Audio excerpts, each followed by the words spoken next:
Hi everyone, I'm Ashley, the Intuitive Authority, and this month I'm going to be doing a reading for what energy is going to be coming in for everybody in March.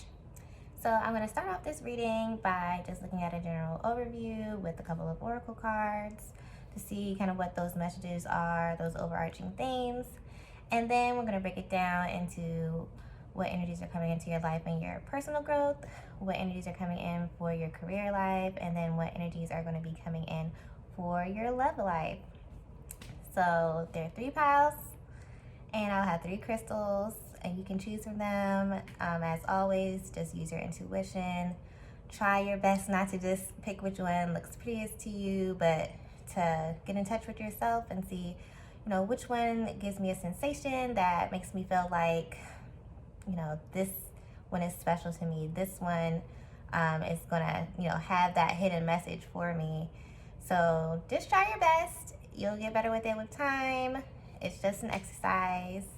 But I'm going to get into it now, and thank you for watching. So these are the crystals you have to choose from this time around. Right here we have a Labradorite.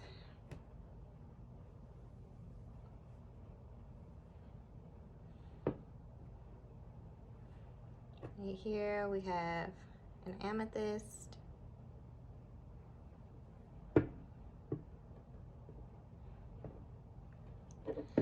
And right here we have an orange Calcite.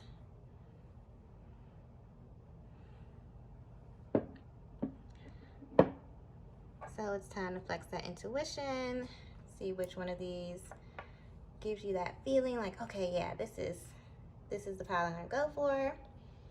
And sometimes it takes time, especially if you're just now beginning. So you can pause the video, you can just sit on it, you can meditate first if you want to. But I'm gonna get started now. Hi group 1, so you chose the Labradorite, and so we're gonna get into your message for the month of March and see what energies are coming to you. So I already pulled these for the overall message from the Affirmators deck and the Mindful Messages deck. And we have connection, follow my joy, and manifestation. And I'm gonna tell you right now, it's gonna be hard to keep all these cards viewable, but I will do my best. So we have connection, and that says, I'm connected to the multitudes and I can access their support at any time. Even a stranger offers a sense of comfort when they smile at me or make a dumb comment about the weather. Everyone is waiting to connect. All I need to do is open myself up and pay attention. Note to self, work on witty banter about weather-related stuff.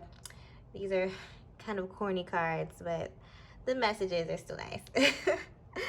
And then we have follow my joy, and that says, today I will write down 10 things I enjoy doing, the things that make me feel good and raise my mood. Then I'll pick one or as many as I feel guided to and go do it. When I am having fun and enjoying life, I am in a state of allowing for all that I desire. And then the final card here we have is manifestation. If you could have anything you wanted, what would it be? Get specific and get greedy. You are holding a magic wand and you can conjure up anything. Could it be that when you declare your wishes out loud, you're actually casting a spell for your dreams to come true? Or is it just that, in a very practical sense, the more people you speak with about your desires, the more folks there are who know what you want and might have the means to help you make them happen? Either way, stop waiting and start manifesting. But don't use that word if you don't want to. This is a practical deck too, so hey. But the messages that I'm getting for your overall message for the month of March is that, oh, I was sitting back down, if you could hear that, sliding into my chair. This is going to be a month of really going after what you want. Those things that fill you up with joy, those things that make you happy, all of those desires that you actually really, really want. They have been on your mind. You've been pondering them over. This is the time to do it, to go after it. Put it into action and use your connections to help you get what you want. Network. as much as you can in order to get whatever's on your list. And then this follow my joy is really a message of the state of being, the energy that you are going to want to embody as you are going through this month, as you are manifesting and connecting with people. You want to be in that energy that's overflowing with happiness, that's overflowing with optimism, like the sun. That feel good energy. Because when you're in that type of energy, you know, things come to you. It's the attracting part of manifesting. You know, manifesting is when you are being intentional about what you want. You are putting it out there. You are saying it to the universe. You're saying it to people. You are very directly and clearly intending on what you want. Saying, I want this, I want that, and I will have it. But the flip side to that is you have to also be in a state of allowing. So the manifesting is asking for it. And it's easy to ask for it. People ask for what they want all the time. It is, in my opinion, far harder to get into a state where your vibration, where your energy is high enough to allow for those things to come into your life. To be joyful just where you are, to be peaceful just where you are before you actually see these things come into your life. And I feel like it's hard because society really tells you that you'll be happy after you get this thing. You know, once you're finished this, once you get to the destination. It's never about the journey. And honestly, I mean, like, I don't like to hear that either in my own life. I don't want to hear, oh, it's about the journey. It is, though. It is about the journey because so many things in life don't actually even have a destination. They don't have an end point. You know, life is continuous. And in my opinion, even beyond death, it still continues. So it's all about shifting cycles. It's all about marching forward, getting through it. But there is no end. So you have to find happiness in the present moment. Don't wait until the future. You can never live in the future. You can never live in the past. You can never live in either of those states, except for in the mind. Your mind can inhabit the past. It can think back on these memories. It can dwell too often on these memories. And, you know, sometimes you can learn from what has happened in the past. Other times you are trapping yourself into, I would say, just fears. Just fears that something that has happened before could happen again. And while that may seem logical, so much of life is not. So much of life is not logical. So much of life is not linear. So much of life, I don't want to say happens randomly, but it doesn't follow a straight line. It absolutely does not follow a straight line. And just because something happened before doesn't necessarily mean that it will again. You know, learn from it. You want to be wise. You want to learn from your mistakes, sure, because you don't want to, you know, bring yourself into a cycle of endlessly doing the same thing and getting the same result. But don't put that expectation that something wrong will happen, something bad will happen. You know, you still have to be optimistic about the things you want in your life. Be clear and intentional about the things you want in your life, and that this time you're going to do things slightly differently and you're going to obtain the result that you want. And the future is also something that the mind can dwell in. You can think about the future, you can plan the future, you can get so anxious planning and planning and planning because frankly, the future is unknown. The future is unknown.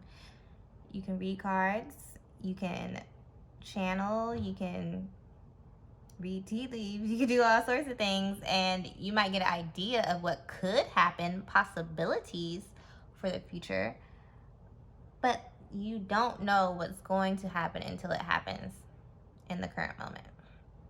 And that sense of unknown can be frightening. It can be frightening to to push forward and not know exactly what's going to happen. But the flip side of that is that it can also be very exciting, because something new and really good can happen. You know, your wildest dreams could be around the corner, even though your worst nightmares are in your past. And so you really have to get into that feeling of just focusing right now, focusing in the present, being aware of what is going on right now, because now is the only time that we really have. Now is the only time that we can actually experience. But being present is hard in this life. Depending on where you are in the world, what's going on around you. I'm here in America. Life is very distracting. There's so many things to take you away from, the things that are valuable, to you, the things that will help you grow in your life. Even YouTube, that can be a distraction if you're on YouTube constantly, and not actually working towards the things that you love, the things you want to bring into your life. There's TikTok. Oh, TikTok can just suck you in. At least, it does it to me. I don't know. Maybe don't do it to you, but I get on TikTok and I thought it was been like 5 minutes, 10 minutes max. It's like 2 hours. I've been laughing at videos for 2 hours. It's a distraction. It might be a welcome distraction. Sometimes you do need distractions, and don't think of them as necessarily a bad thing, but of course, everything in moderation. Don't use it as a form of escape. Don't use it as a way to avoid your responsibilities, avoid the things that you need to do, because a part of manifesting is also taking action. And there are teachings that say that you don't have to take any actions to get stuff. And while I do believe that, I believe you have to have built yourself up and built your vibration up and your energy up to a certain level where you can do that, where the act is allowing and just being in that state of being.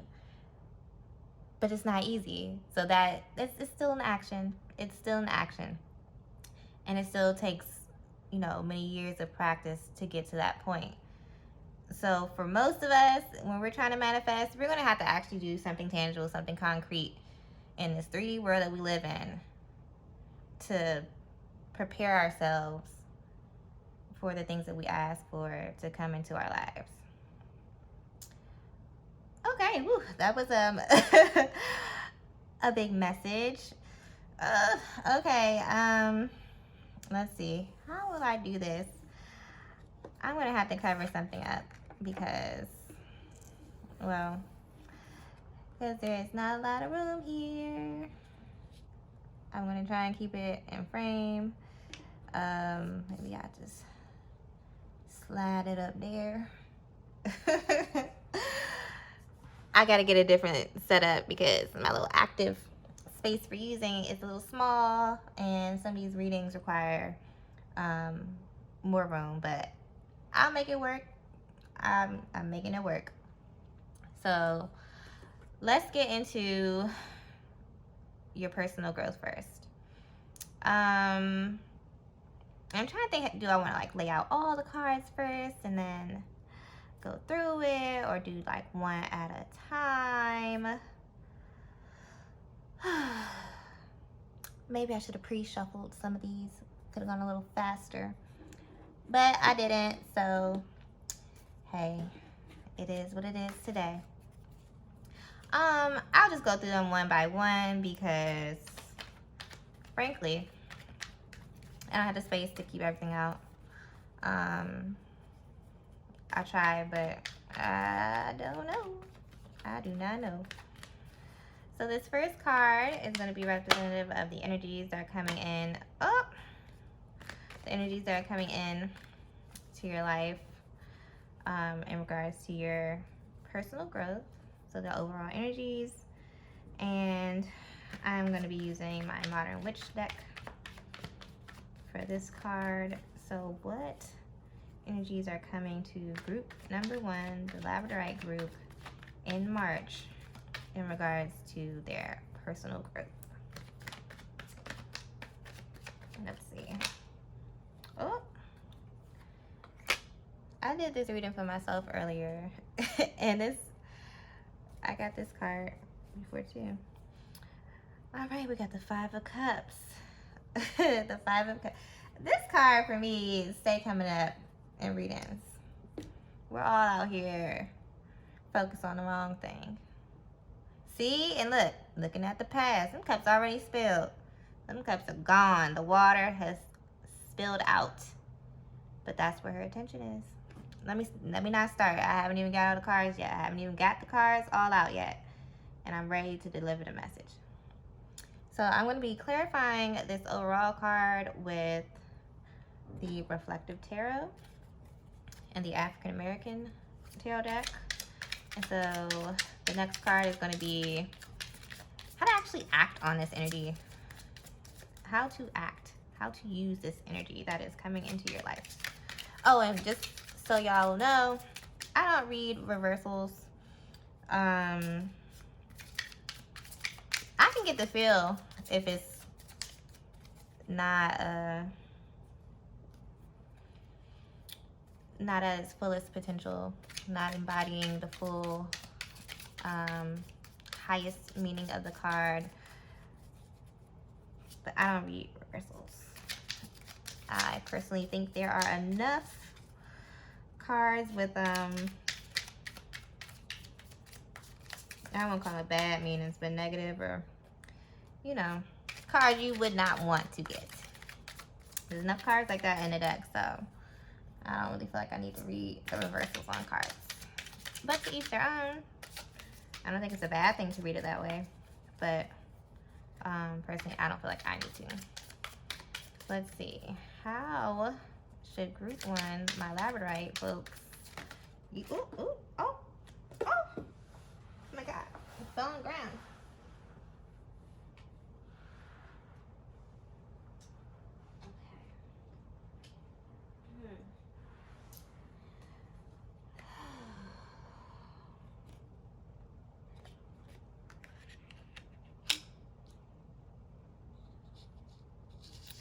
So, a couple cards fell out. One was the first card that fell, and the other, this is the first card that fell. And this one fell out, flipped over. And I was wondering, like, should I use the Ace of Wands? But I'm gonna go with it. I'm gonna have y'all have both. And so, okay. We're gonna now use the African American Tarot to say, or to figure out, like, how are you going to progress in this area of your life when you act on this energy? So what progress will you see in this area after you've actually acted on the energies? Ooh, using this African American Tarot deck again. The imagery be throwing me off sometimes, but all I can do is keep practicing with the cards, right? That's the only way to learn. The only way to learn. Oh, there we go. Oh, the moon. Okay. So, personal growth. You have the 5 cups.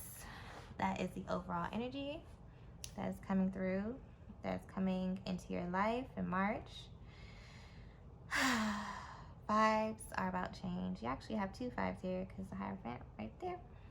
But 5 of Cups. So the cups represent water, represent emotions, creativity, your intuition. And the 5 of Cups, as you can see, it's a rather down card.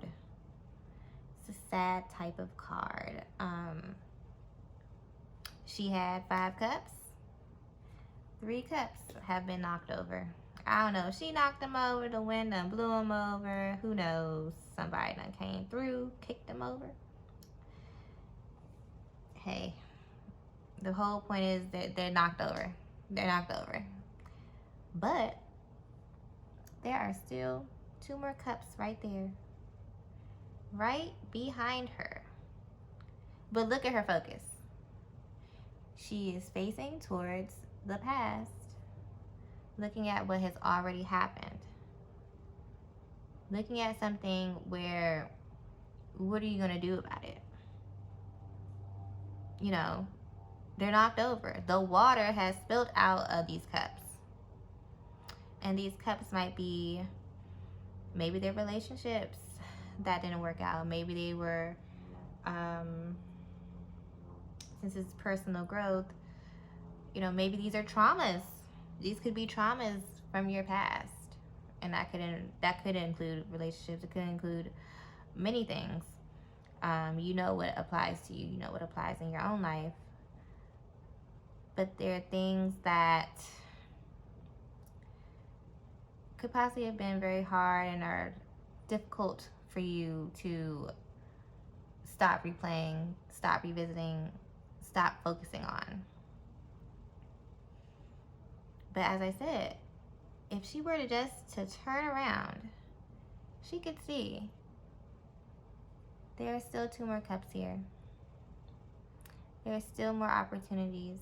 All is not lost. All is not lost. So she still has these 2 cups that could be representative of anything in your life that you could take advantage of if you were to divert your attention to what you still presently have. Because in the present moment, there's still 2 cups here. And, you know, if she wasn't just so focused on like, oh my God, they spilled, oh my God, what am I going to do? I need 5 cups. You know, and I think it's also the number of cups that have fallen down. It's also kind of representative to me, symbolic to me, because there are 2 cups and 2s are choices. And to me, this sets up the choice. Focus on what you cannot control, which is that they've already knocked over. These things they've happened to you. Things that they're in the past. You can choose to focus on the past, or you could choose to focus in the present, because the present has options too. You know, she could pick up these 2 cups and be on her way. Or, I mean, I don't know what kind of water. I don't know if she needed to drink the water or what it was for. But another solution could be that she could take her cups, if she was thinking right now, and say, okay, what can I do? I need to fill these up with water. What can I do? There's water right there. There are always opportunities for growth, which 3 is growth. There are always opportunities for growth if you will focus in the present. If you will focus on the resources that are available to you. And if we move into how you're going to act on these energies, because it's a way of acting on them as well, but the Ace of Wands is really a card of new beginnings. All aces are. All aces are cards of new beginnings. And the wands are, for me, inspiration, ambition, passion, drive. So basically, to overcome this feeling of loss, you have to be re-inspired. And the Hierophant here, which is, I always say it, representative of like traditional institutions, a form of authority, in this case really a spiritual or religious authority, divine guidance. To me, this is saying you will be divinely guided. If you focus in the present, you will be divinely guided to a new inspiration where you can take action. You can do something new with the cups that you still have, or as an alternative, it could just be something else completely new. You know, this is coming right out the clouds. You know, this is coming from the spiritual realm. This could be a completely different inspiration to say, okay, those directions didn't work out before, but that doesn't hold any bearing on where I can go now.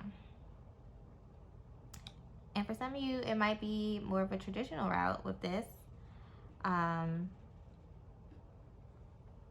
I could say it could also be with this combination of new beginnings and traditional.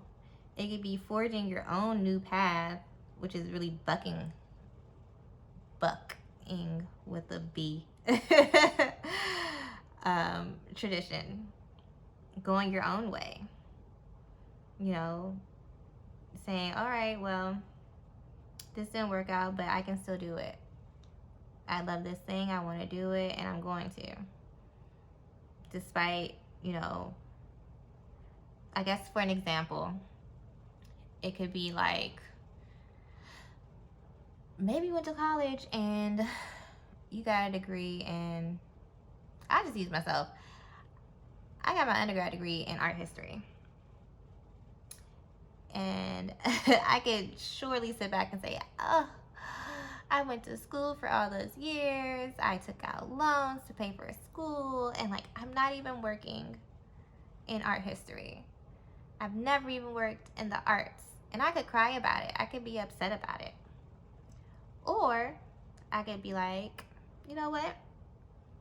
Sure. I have this degree. I got an education. I had experiences. You know, it wasn't a total loss.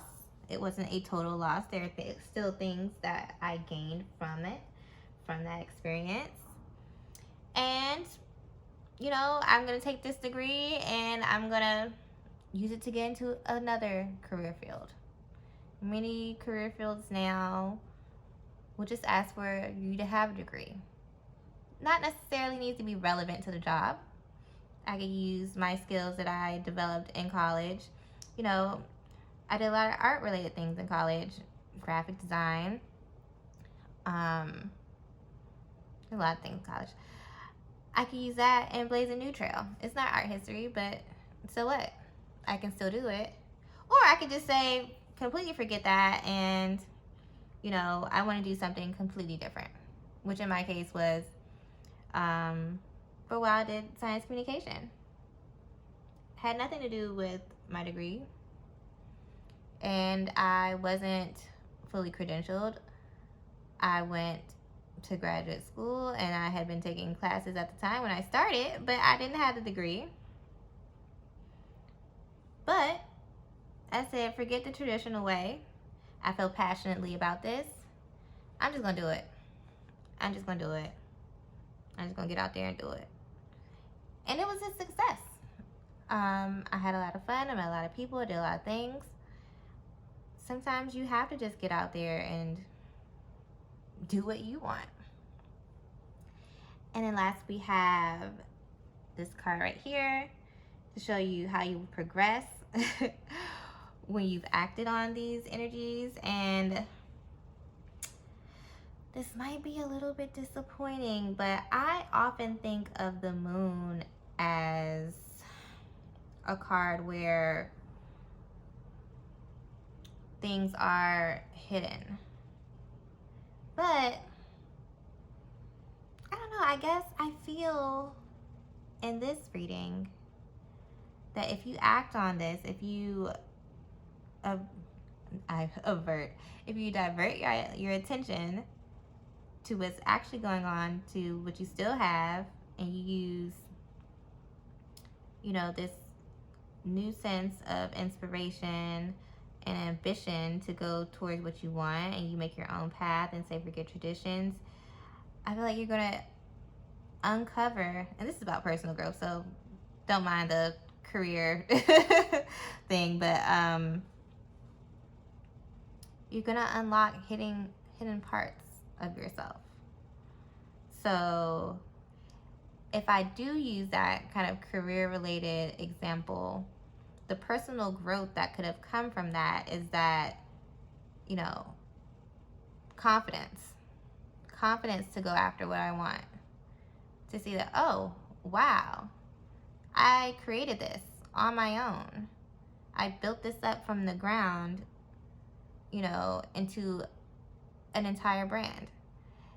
It took a lot of growth on my part personally to to do that. And once you go ahead and you harness this new energy, you're going to uncover new things about yourself, things that have been hidden, things that you didn't even know were there. It also could have to do with intuition, because the moon is related to the intuition. So it could be you're getting more and more insights from the divine with this Hierophant card, that you're getting more and more inspiration directly from, well, the spiritual world, directly from God, from source, whatever you want to call it, the universe, a tighter connection and understanding what it means, and understanding how it's guiding you, and understanding how you can use that information to transform your own life, to transform your personal growth, to understand yourself better. Wow.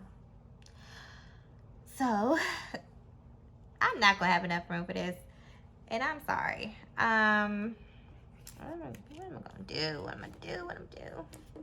I don't know what I'll do. I'm just going to have to move these off screen.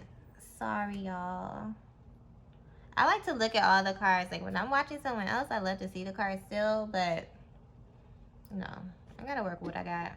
And right now, I got a small filming space, and well, it just is what it is. So, let's get into your career. What is going to be the energy coming into your career in the month of March? Let's see. The overall energy coming into your career life in March. Oh yeah, this is going to be a long reading. We still got love after this, and I still got 2 more piles. So if you're somebody who likes these more in-depth readings, you will be satisfied today. Ooh. Okay. So we have the Queen of Cups. Okay. And then let's see, how can you act on these energies? How can you act on this Queen of Cups energy coming into your career?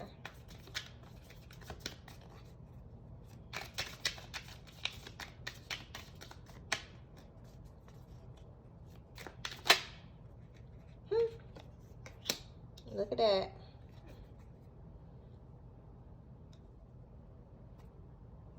Let me get it all in so you can see. Okay. Repeating theme, I see. A repeating theme. And what is the progress that you're going to see once you act on this energy?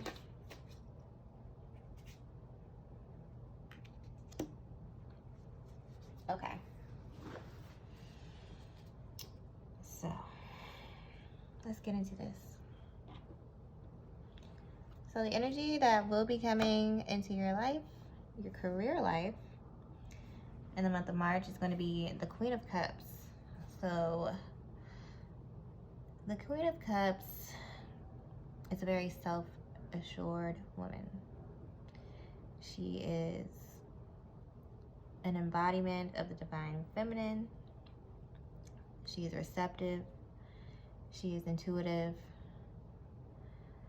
She embraces the unknown. She is not shaken by it. She knows that,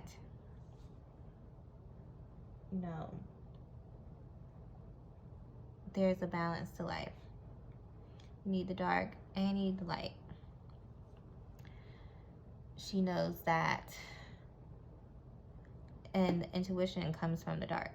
It comes from the unseen. It comes from the unconscious. It comes from the not material world. But she's also a master of her emotions.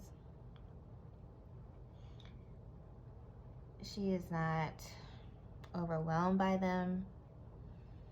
She is not motivated by them. She uses her emotions to guide her.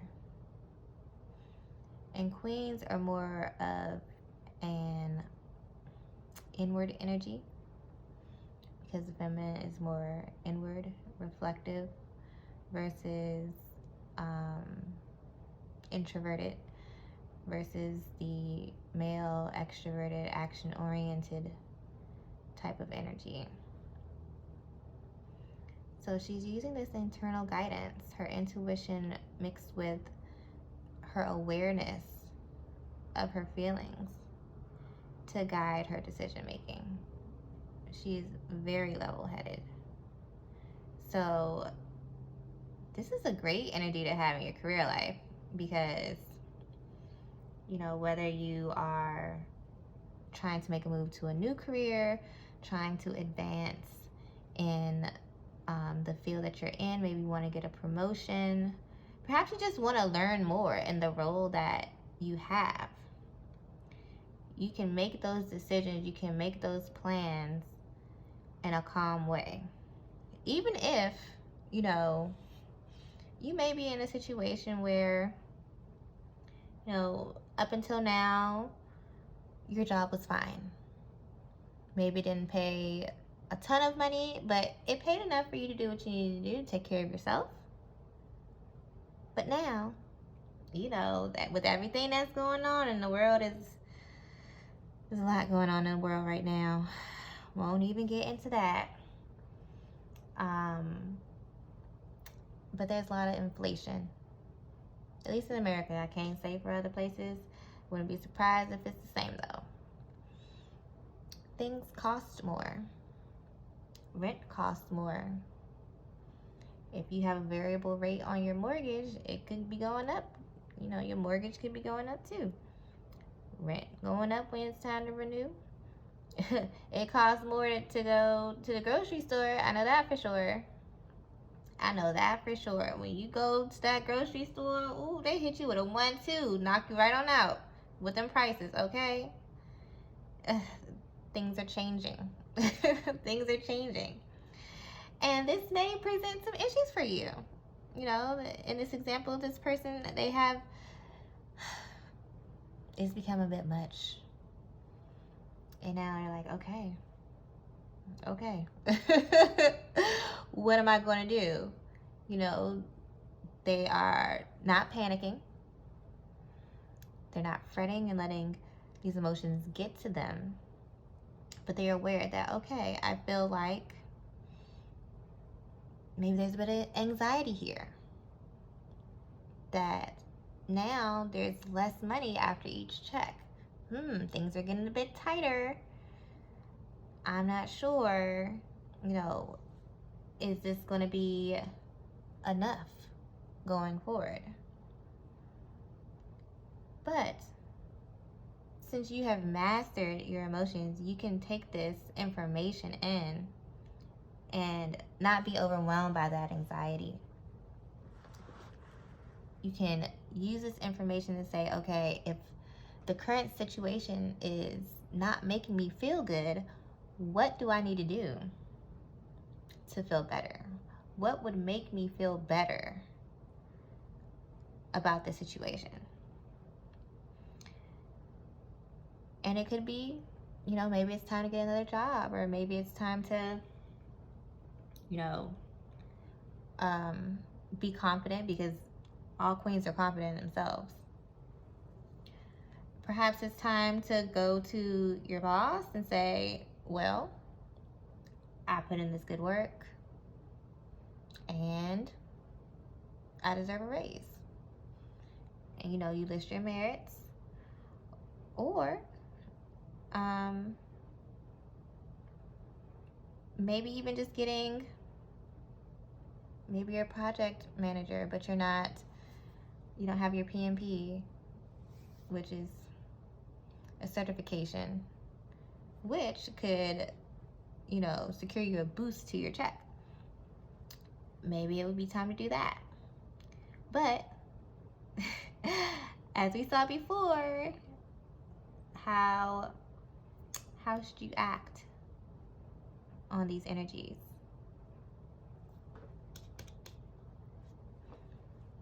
Allow yourself. We talked about allowing in the intro. I think it was the intro. Yeah, it was the intro. Allow yourself, receptive, allowing the feminine energy. Allow yourself to be guided by spirit, by what you believe in. This could also be, since this is career, this could be getting advice from a mentor if you have one. They may not even be your mentor right now. It could just be someone that you know in your business, maybe at your current job, or somebody else that you know, maybe a family member. Someone who, perhaps if you work in corporate, there's someone who's been in corporate for 25 years and has amassed a lot of knowledge. Or it could also be that sometimes, mentors don't have to be much older than you. They don't even have to be older than you. It could be somebody, say you're 30, but there is a 26-year-old executive. They have climbed the ranks quite quickly, and they're very successful. Never connection from earlier, overarching thing. And manifestation, getting what you want. Don't ever have so much pride that you can't learn from somebody because they're younger than you, or whatever differences that you may perceive. Let's not do that. Take advantage of all the connections, all the opportunities that you have.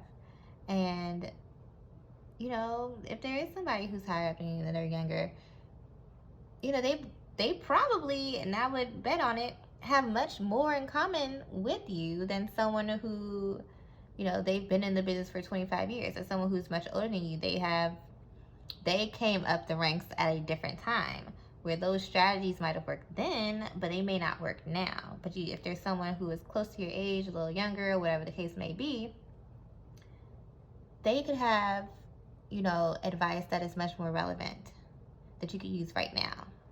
That would be more helpful to you right now. Always stay humble, y'all. I'm telling you. Because you never know. You never know who could help you. You don't. You really don't. And let's see. You have the Knight of Wands. Showing your progress. If you actually act on this energy, that right there, that's ambition. That's drive. The Knight of Wands, I know they're different. They're different elements, but the Knight of Wands makes me think of the Chariot. The Chariot is a card about drive and ambition and focus. And to me, so is the Knight of Wands. You'll be driven. You can accomplish. You're determined. You know what you want. You're intentional. Following my joy. What makes you feel good? knowing what makes you feel good, knowing what will make you feel better in this situation, using your connections. You're going to get what you want in your career if you follow guidance from the universe, follow guidance if you have a mentor or a friend or someone who can give you solid, valuable advice for your situation. Have an open ear.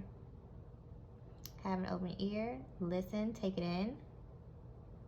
Because those are about taking things in my opinion. Taking things in.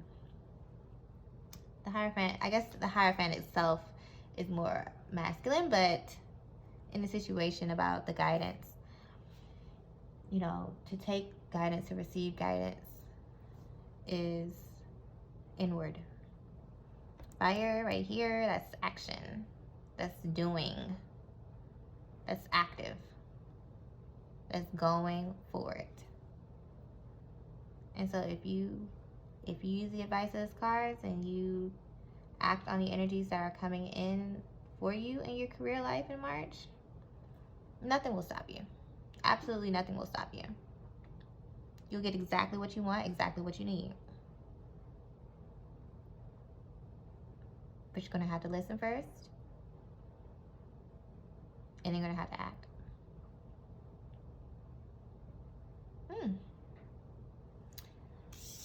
See, if I was picking one, I don't know, maybe I would pick this one. If I were picking these cards. But like I said, I already went through and did this for myself before. I always do that. Before I bring y'all a spread, I I do it for myself. Like, is it giving the information that I want to give? Like, I gotta test it out first.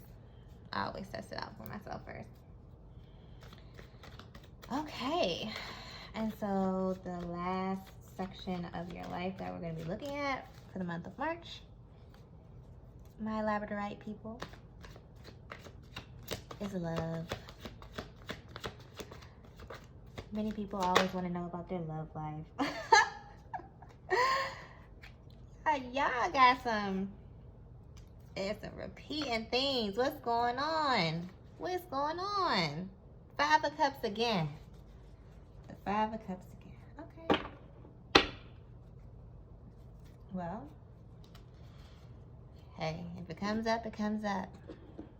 It's like that sometimes. Let's see. Let's clarify this. How to act on this energy. And this is going to go a little bit faster because I'm not going to have to dive as deep into this card again. I hope y'all remember from before. It wasn't that long ago.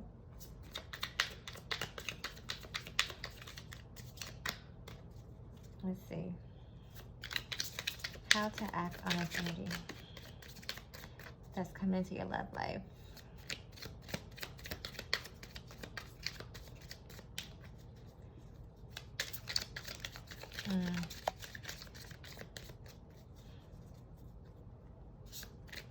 It's a different feel from before, but it's still quite similar. Oh. Okay. Let me make sure you can see this.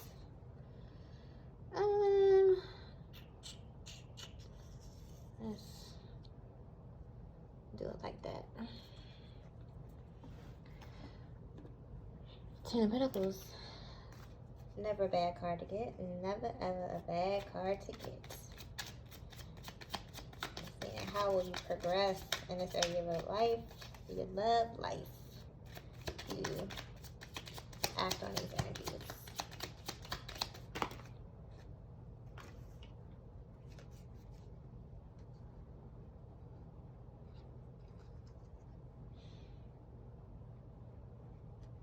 Okay.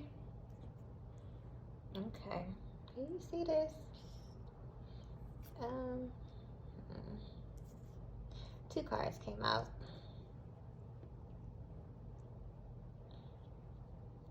Two cards came out. And I'm gonna take them. I'm gonna take them. Actually, 3 cards came out, but 2 cards were flipped over. I'm not gonna take that third one. If it wanted to be known, it would have flipped over. So, love life. 5 cups. 5 cups.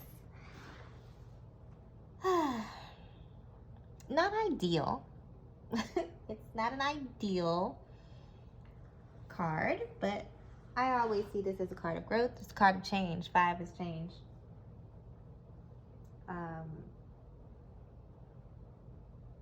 So there's no bad cards. I mean, it's sort of. But it's not about the card you get. It's about how you use that energy, how you react to it. What is your response to that energy? That is what really matters. So, 5 of Cups, talked about it before. Yeah. It seems like you're focusing a bit on the past relationships. Maybe that's why I said past relationships earlier. Maybe I was picking it up. I don't know. Maybe you've been through some difficult relationships in the past. Maybe they were toxic.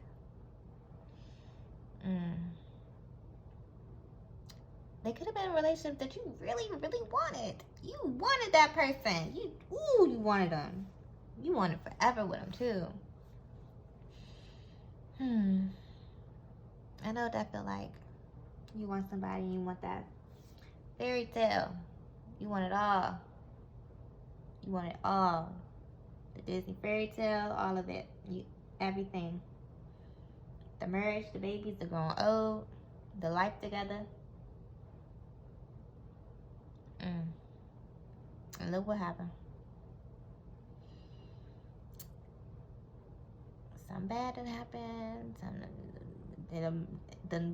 The cups are knocked over. Something unpleasant has occurred that has you feeling bad, has you feeling down. This could be a breakup. It could be a betrayal of some sort. Maybe cheating. Maybe it doesn't necessarily have to be cheating or anything. You know, there are various forms of betrayal. You know, maybe y'all had goals that you were supposed to be working towards, and come to find out they aren't, and this is, you know, dealt a hard blow to you. There are a lot of different situations, and like I said before, you know which one fits your life best. But certainly something has happened, and it's on your mind. It's on your feelings. I won't even say on your mind. This is a cups.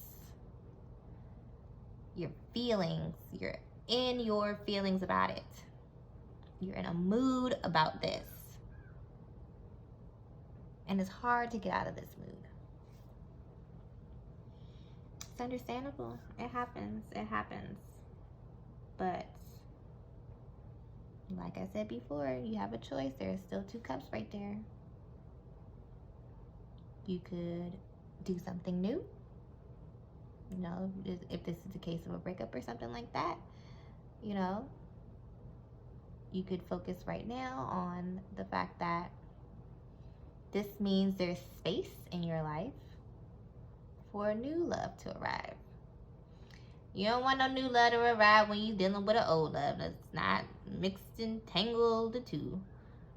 You want that space for it to arrive. If this is a relationship and, you know, maybe you're in a gray area, kind of gray skies back here. Maybe you're in a gray space. Don't really know what to do. Don't really know how it's gonna move forward. You know, there's also the opportunity to rebuild. The opportunity to forge a new path together. There are 2 cups. It's not just one.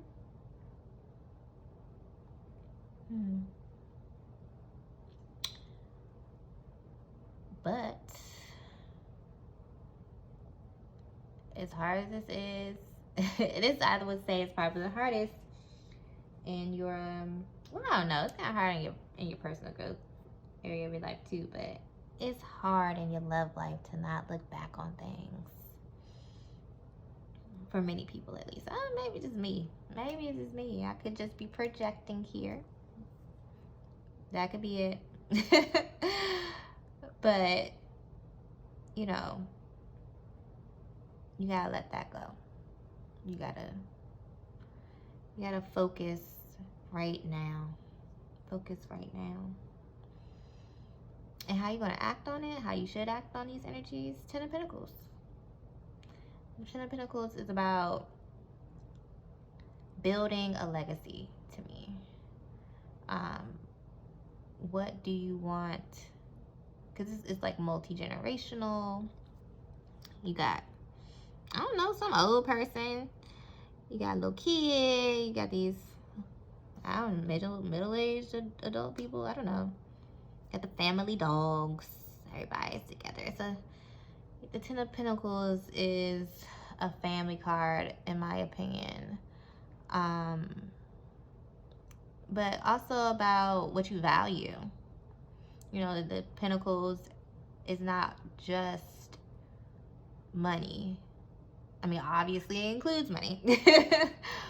But it's not just money. It's the material. It's the tangible. It has everything to do with the 3D world. It has everything to do with worth and with value. And 10s are about completion. So if you want to act on this 5, you want to go from this change, jumping from this pivot point to a point of completion, what do you really value? If this is something that is over, you know, what did you value about that past relationship? What did you value about that thing? And this could also be like self-love too. Like, it doesn't always have to be romantic love. Could be a friendship. You know, friendship is a type of love. Familial love. Loving your family. What did you value about that relationship? And what weren't you getting? What weren't you receiving that you wanted? These are things to think about. What do you want? What do you want? You know, I talked already about being intentional. What do you want? What do you value? What do you want to have in your life long term? Because this is a long-term card. This isn't nothing short. This is a long-term card. If this is about yourself, it could be your worth. How do you see your own worth? How do you see your own value? Do you feel like people aren't valuing you in your relationships? Dive into that question. And really examine it. You know, and be accountable too. Because I know a lot of times the easiest thing to do is to say, it was them. It was them. It didn't work out because of them. Or, you know, they want to undervalue me. That's how they want to view me. It can be hard, but sometimes you're undervalued because, hate to say it, because you allow it. It stings. It stings like alcohol on a cut. Yeah, it does. But if you really want to be accountable in your own life, you gotta think about those things. Did they undervalue you because you undervalued yourself?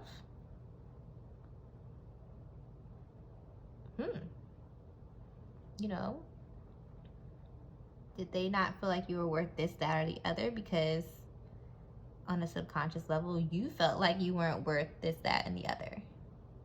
And you might be thinking, you know, with your conscious mind, no, I don't. How could you say that? What do you mean I don't value myself? What do you mean I don't love myself. Lacking self-worth, what? You know, don't nobody want to hear that. Don't nobody want to hear it. I ain't never met nobody who want to hear something like that. It's tough. It's tough. Even in my own life, I've been very resistant to stuff like that until I really was committed to growth. And if you're committed to growth, if you're committed to change, then you need to be committed to accountability. Because if you are objective, if you remove your ego from this, remove the pride. Remember, we was just talking about being humble when we was in the career. If you remove that and don't look at this through an egotistical lens, if you just view it as an observer of the things that are happening in your life, you know, of course there are things you can't control, but I don't know, easy example. You're in a relationship and your partner has cheated on you. Cheated on you before in the past. But you just found out they done did it again. You are at an inflection point. And maybe you should be thinking, okay, and I'm not saying assign blame. I am totally against blame and fault and shame. Because what someone else does, it don't have to do with you. Like, their reason for doing it isn't because of you. That's always because of their own inner things and because of their own choices. You know, everybody has choices. They could do what they want to do. If someone wasn't happy, they could have left. You know, they didn't have to cheat or whatever the case may be. They didn't have to do what they did, but they did. They chose to do it. But you do also have to be accountable. So, all right, now, it happened the first time. And I think I won't say most people, because there are plenty of people who be like, one is enough times. One is enough times. But there are other people who would argue that you could give a chance. You could give one chance. So, you didn't cause this person to cheat, but you may want to reflect on, okay, I'm upset, but I gave them another opportunity and they showed me who they are. Again.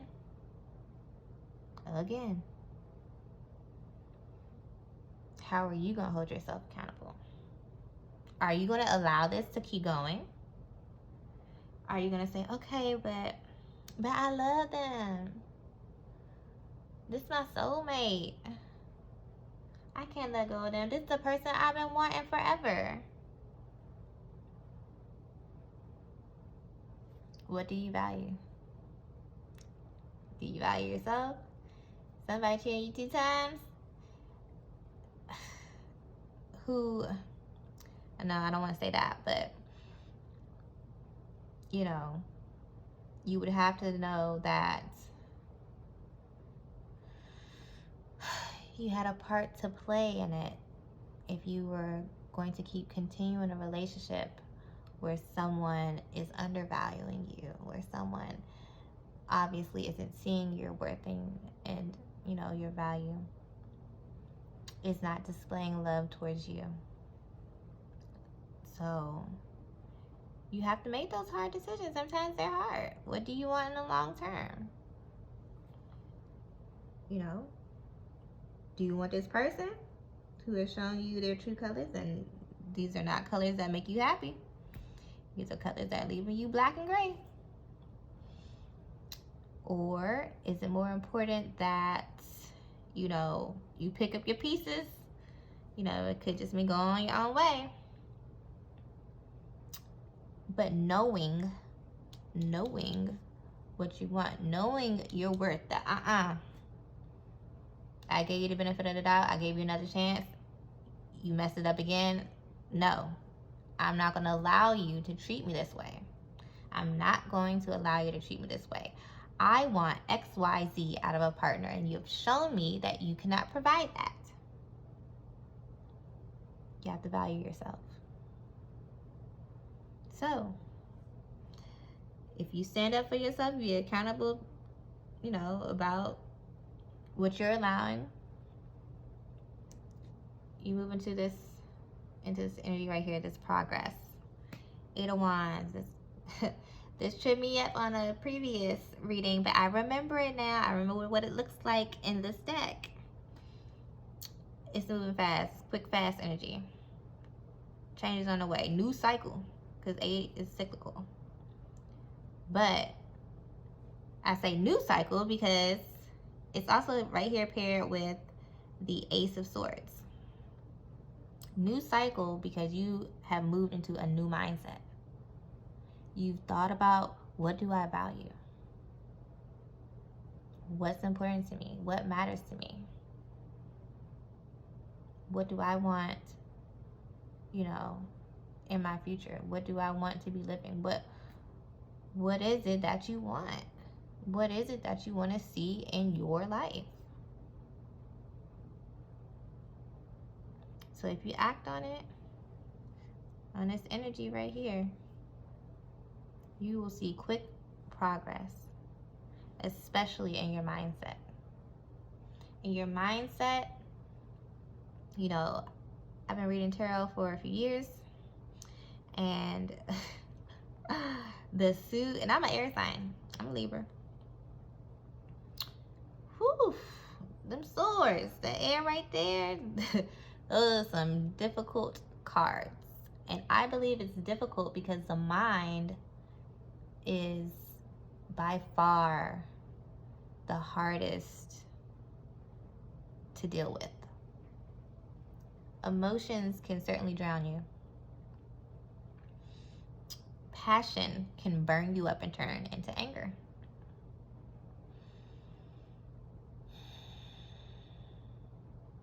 And the material, the material world, the material girl, it can grind you into the ground with so much doing, burnout, for sure, overworking. But the mind, oh golly, because it sets the layout for so many things in your life. Your mindset controls so many things, controls your beliefs. What do you believe about yourself? So the mind can be a difficult thing to master. But when you get your mind together, when you get your mind straight, when you get your mind focused, hey, you can do anything. The right mindset can put you light years ahead from any setback. A new mindset can quickly shoot you from here to here. Easy. Well, thank you, first off, for bearing with me through, this was long. I didn't know it was going to take this long. But it was cool, it was fun, and I enjoyed doing it. And I really hope that you enjoyed the messages that presented themselves in this reading. And if you liked it, you can always go ahead and share this video. You can like it. You can leave a comment and say how, oh my God, I'm going through something like this now, or whatever the case is. But I just want to thank you so much for just being here with me and taking this all in. And yeah, if you wanna always know when I'm posting new videos, you go ahead and subscribe to my channel, Intuitive Authority. But thanks again, and I will hopefully see you next time. Bye. Hi, group 2, my Amethyst people. So you are in for a detailed message today. Yeah, it's gonna take some time, so go ahead and get comfortable. You know, if you're gonna watch this, then go ahead and get on the couch, get in your bed, comfy chair or something, because it's gonna take some time. Or if you need to do stuff, well, you can always listen while you're washing your dishes, doing whatever it is. Just, you know, you can airplay and just listen to it off of your TV. You could listen to it on a long drive or something. I do that sometimes. I really like that. But just know you're gonna have to lock in for this, because it's gonna be some time, but you're gonna get your messages, all right? So let's get started. Let's see what your overall messages for the month of March are going to be. So I have already shuffled and gotten these 2 cards from Affirmators and Mindful Messages. So we have engagement, and it's not personal. So engagement says, today I make the conscious choice to engage with the world in an active way. I'll take a new route and talk to strangers. I will smell flowers and pet dogs and maybe walk around barefoot for a while if I'm not inside a 7-Eleven. First off, I miss 7-Eleven. I live in Georgia now, and there is not 7-Elevens around here. I miss Slurpees. Anyway, at the very least, I'll have a day that's slightly more interesting than average. And at the most, I'll have a startling epiphany or make a friend who will change my life forever. No pressure. And then here we have, it's not personal. People's reactions or opinions of me are not about me at all. People tend to project their own insecurities or fears onto one another. So when someone speaks unkindly to me, I remember they have something going on that has nothing to do with me. Ooh. Oh yeah. Okay, these are some good cards actually to get together, because if for the month of March, which is, you know, the 3rd month of the year, 3 represents expansion, and I would say that this engagement is a part of your expansion, because you are going and you are, as they're saying, actively engaging with the world, actively putting yourself out there. You're not always going to be received in a great way. I'm gonna put that out there. I'm gonna say it. You're not always going to be received in the best of ways. And it's very important to know that you can't take it personally. You cannot. You know, they always like, oh, you never know what people are going through. You don't have no idea what somebody is going through, which is why you should always be nice. But it's also the reason why you should not take to heart what other people think. Don't. Because it don't have nothing to do with you. It really don't. It don't have anything to do with you. It could be as simple as, you know, they're having a bad day. Things just haven't been going right for them. You know, they got out of the bed on the wrong side. It could be something as complicated as they're dealing with an illness and have not told anybody and don't want to, for, you know, whatever the reasons are. Or they're going through a divorce. Maybe something difficult is happening with their kids. Maybe times are just tough and, you know, they don't have a lot of money and it's stressful. Or perhaps, you know, you said something that triggered them. Maybe you know, were saying something about an accomplishment of yours or something you were pursuing, and it made them think about something that they didn't pursue, that they wanted to do and they did not do it. And maybe they say, oh, well, don't get your hopes up, whatever the case may be. Don't take it personal. Do not. You know, get out there, talk with people, connect with people, forge these new relationships. Just and it's not always, you know, new relationships, because they're also talking about taking new routes, because that's getting familiar with your own environment. You know, learning more about where you are, learning more about the places you want to go, what you like.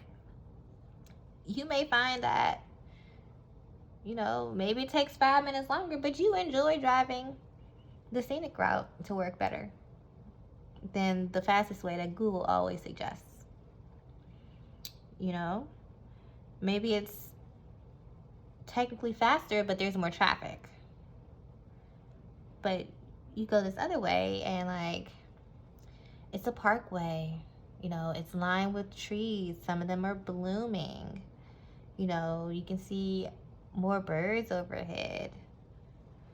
The traffic is lighter.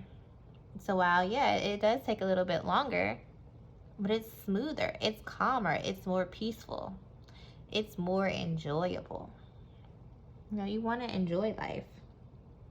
You want to enjoy life. But part of enjoying life is ignoring people and the negative things that come out of their mouths. You know, hey, you gotta do it. You gotta do it. Because staying even, kiltered, having that inner peace, you can't be rocked. You can't have no one rock your inner peace when you don't take things personally. When you take your ego out of it, because your ego is going to get offended easily. Egos are fragile, okay? Egos are extremely fragile. They take everything to heart. They think everything is about them. And they're emotional. Very emotional. Not in a calm and composed manner. These are wild emotions. And if you want to just be like, I don't know, zenned out, you got to take that ego out of it. You got to take the ego out. Don't take it personally. You know, people say offensive things, and that's true. And some things I do believe, you know, when it comes down to what is right and what is wrong, I think that, yeah, you can be offended by something that is morally wrong. Minor things, you know, a difference of opinions is just a difference of opinions, you know. Things that don't cause harm to people, I always say, can be boiled down to a difference of opinion. When there's harm involved, of course, that's a different matter. But for these regular things, just brush it off. I know it can be hard, but practice it. At minimum, just practice it. So this will be a good month to practice, you know, staying calm, to practice not taking things to heart, to practice, you know, keeping center, keeping grounded.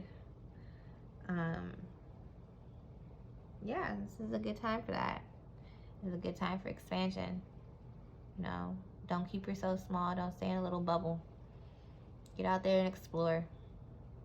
Get out there and see more of your world. So, in case you didn't see the intro, this month we are going to be exploring 3 facets of your life: your personal growth, your career, and your love life. Leave the love life for last. So, without further ado, let's get into personal growth. And I had to explain this before. I don't have enough space here to display all the cards. So as I go through these different aspects of your life, I'm going to have to take the cards away. I'm so sorry for the people who love to see all the cards. I love to see all the cards, but I don't know, screenshot it or something, take a picture, because the space is not here. There is not enough space for everything that we're about to get into. So, start it off, personal growth. I'm going to be using the Modern Witch deck. And this is going to tell me the overall energy that's coming into this area of your life, personal growth. Oh.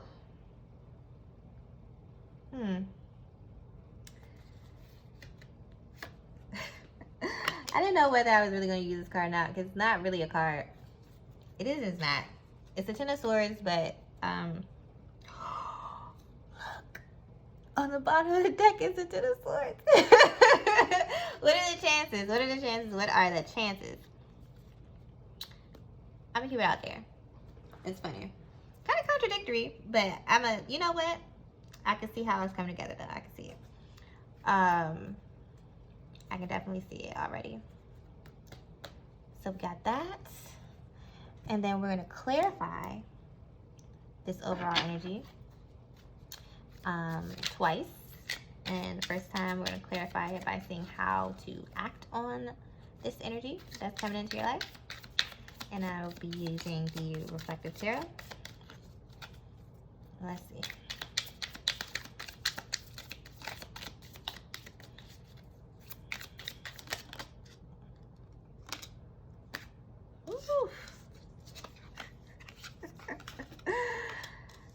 Oh.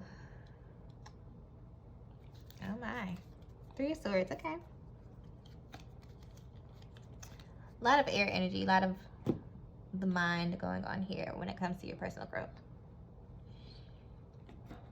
Make sure y'all can still see the whole card. Scooch it up a little bit. Okay. And then we're going to be looking and seeing how you progress in this area of your life when you actually do act on it. Let's see. Oh.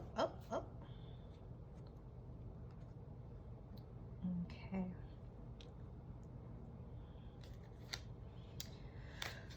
Oh, this deck is so different. Okay, this is 11. Justice. That's what that is. That is the Justice card and the Major Arcana. Also associated with air. That card is associated with Libra, my sun sign. Okay. We have some heavy energies going on right here, don't we? For your personal growth. So we're going to start with this card right here, which traditionally would be the Ten of Swords. But instead of saying Ten of Swords at the bottom, it says everything is fine. So, obviously, she has been attacked. And the swords are a suit that is typically about inner conflict, the mind, anxieties. So you may be in a space where there's a lot going on. There's a lot that is trying to attack you. There's a lot of things that are on your mind and trying to make you feel down, trying to make you feel, in despair, trying to make you feel anxious.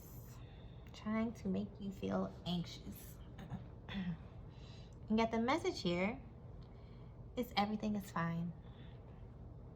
And on the traditional tarot, you would see quite a lot of blood everywhere. It's one of them cards that it's not a favorite card of most people. I would not say that. But you know what? It's also a card of completion. It's a card of completion. It's a 10. And with this message of everything is fine, I feel like the energy that is coming into your sector of personal growth is that you're now embodying, you're ending this cycle of, because right before this card is the Nine of Swords. And the Nine of Swords is a card of despair. And someone sitting up in bed looking distraught with all of these swords on the wall. They can't sleep because their mind is racing with these negative thoughts. And you're coming to a point now where these thoughts, these anxieties aren't getting to you anymore. They're still there. You might not have completely worked through them yet. You're getting there though. Like I said, this is 10. It's about completion. It's about coming to an end of a cycle. But yet you know that everything is fine. Everything is going to be okay. You know, you could read this as a apathetic card, but I don't see it that way. I don't see it like that in this situation. The feeling that I'm getting, the energy that I'm picking up, is that it's like this don't take it personal. It's not personal card. You know, these could be very well projections. These could all be representative of other people's projections. They have stabbed you with their own projections about their fears, their insecurities, things that worry them. But you know it's fine. Because you're not taking it personal. You're not bleeding over this. You are not bleeding over this. About what they're thinking. About these projections that they're sending out. You're not. So, as bad as that might look, you've actually really achieved a lot within your personal growth, where these things can come into your mind and you can still carry on. You can still function. You're not caught up in, you know, either woe is me or oh my God, I'm a victim, I have been victimized. Which it's easy to feel victimized, to feel disempowered in your life. But there's this message of everything is fine. It's all good. You're not taking it personally. You are not taking it personally. And to say, how should you act on these energies? This came out reversed. This 3 of Swords. I don't read reversals, but I do read the energy of like the card and what it feels like. And it feels like to me, it's like this overlapping message here of literally not taking it to heart. Like, don't feel down. Don't feel despair. Don't feel, this is a card. It could be betrayal. A lot of more negative, lower emotions. But for me, this 3 is about expanding past that, growing past that. You know, these things may have happened, for sure. These things might be in your mind, for sure. But you don't have to take it to heart. You don't have to internalize them. They don't have to be a part of you. You know, these are Jedi mind tricks, okay? You don't have to embody them. You don't have to integrate them into who you are. Use your awareness. Use your awareness. Use, as we see right here, what's going to happen. This is the Justice card. The Justice is about karma, fairness. There also be legal issues. So if you're entangled in anything legal, and it could have been quite, I mean, I'm sure if you were in anything legal, very stressful, right? Very stressful.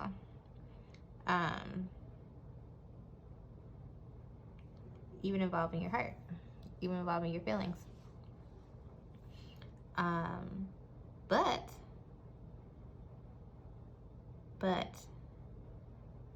this Justice card right here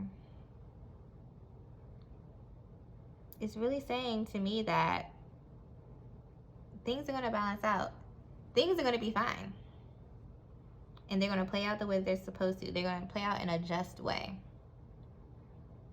You know, if things are karmic, that means that, you know, there's a cause and effect. There is a reaction to everything that happens. And your reaction to these things is to not take it personally. So if you're not taking it personally, you're going to be able to move forward. You're going to be able to move through in a positive light. Perhaps, you know, this could be suggesting that you have worked off some karma, some more negative karma, and have been able to transmute that energy. Transmute these more negative energies and turn it into something positive.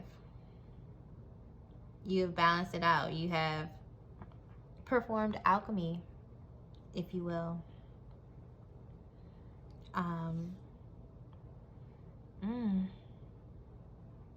I know this is a bit heavy. This is a heavier energy for sure.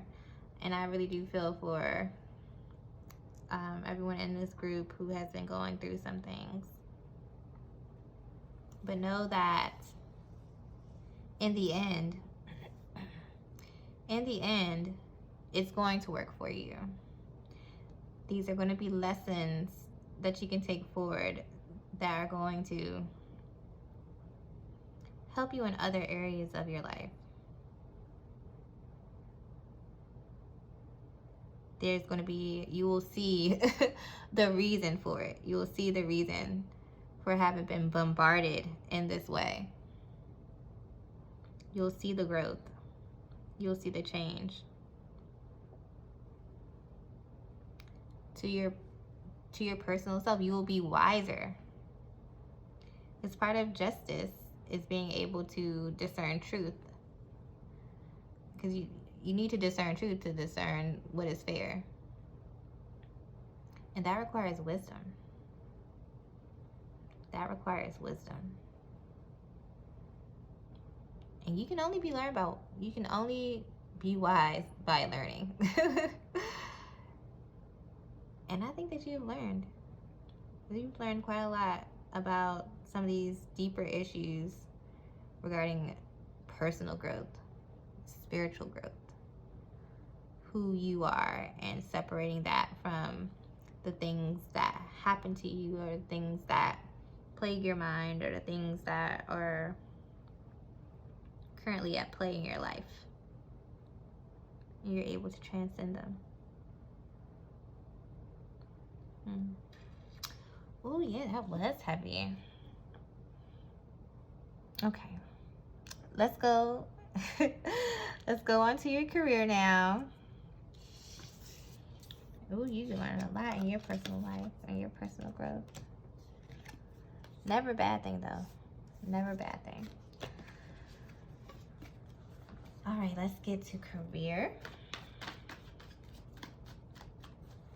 So, what is the overall energy? Two cards flipped over for that, but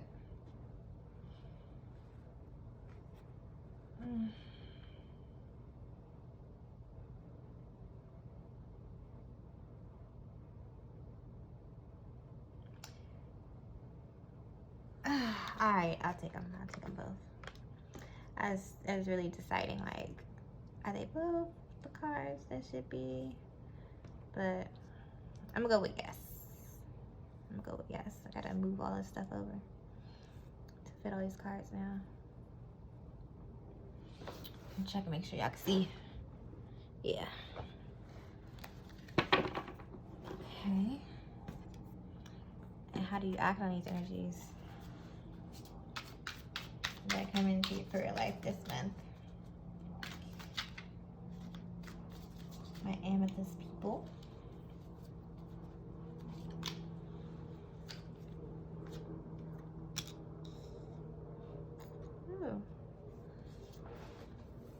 Six of Cups. Okay. Oh, you can't really see it very well. Okay. Put it right here. See it better. Yeah. Yeah, that's the one.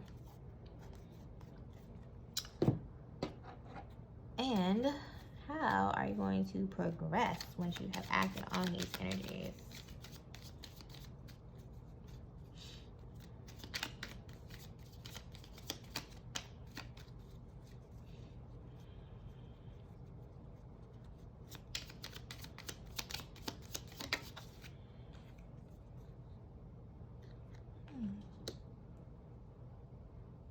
Okay. We have the Ace of Cups. All right. So, for overall energy coming into your career life in March, we have the Eight of Cups and we also have the Page of Wands. So, somewhere in your career life, you could be making a move that could be emotional for you.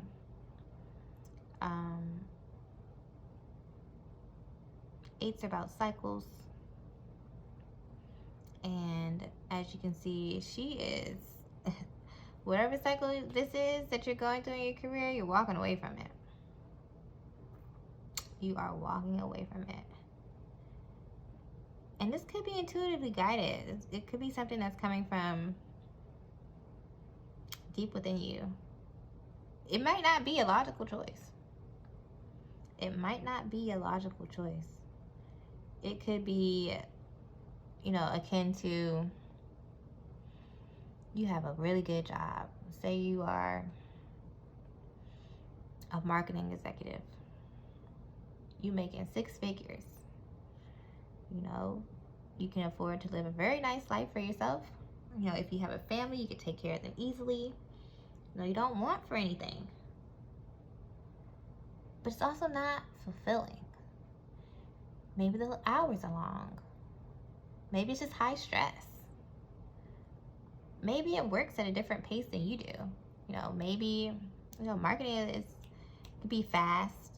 Maybe it's just fast-paced and you're not a fast-paced person. And you've been working hard and you've been excelling, but it has a toll, you know, it has a price. And so I'm just telling you, it's time to put it behind you. It's time to put it behind you and seek out something new, seek out another adventure. But it might not, to other people, it's like, what are you thinking? You make all this money, look at your life. You worked all these years to get to being an exec. Why would you do this now? Why would you walk away from it? Don't take it personal.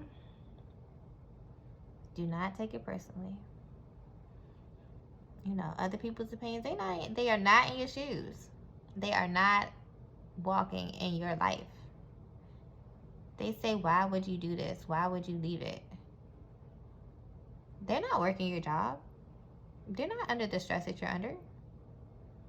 They're not waking up at 4 a.m. or, I don't know, maybe you have to wake up at 4 a.m. People before, I mean, now there's a lot of remote work, but, you know, people would have some very long commutes to work at times, so they would have to get up very early. You know, people do what they gotta do. But it's so much easier to judge from the outside looking in, right? It's so much easier to say what someone else should do. Because they're not the ones dealing with it, right? They're not the ones on this grind. They're not the ones feeling your feelings. And that's why you can't take it personally. Because they're not in your shoes and they don't know what you're going through. So whether this decision seems logical or not, you're the one who's going to know if it's the best decision for you. You're the one who's going to know that. Not someone else. You. And when you do this, we also have this energy of the Page of Wands. And well, I've seen that pages and knights can be messengers, but for certain, the pages are the least experienced of the court cards, of the cards that are representative of people. The wands are ambition, inspiration, it's spirit. It is like I guess I would call it the fiery nature of spirit, the fiery nature that drives your ambition, that drives and fuels your passions. You know, it's that active male side of the spiritual spectrum.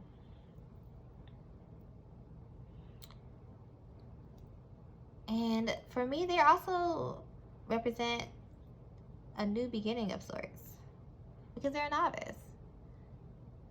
You know, they haven't moved up to being a knight, a little more experience, you know.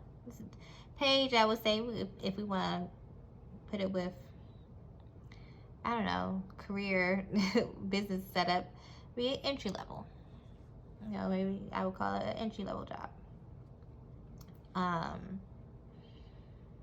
And maybe the knight you could characterize as, you know, mid-level. Somewhere in the middle. They're not new, but they're not super experienced. And then, you know, the queen could be, I'm trying to think which would be better. CEO, and then maybe the president for the king. Maybe reverse. I don't know, because the CEO is kind of like, to me, more active, but maybe I would say the president for the queen with guidance, and then like the male kind of more active with being actual CEO.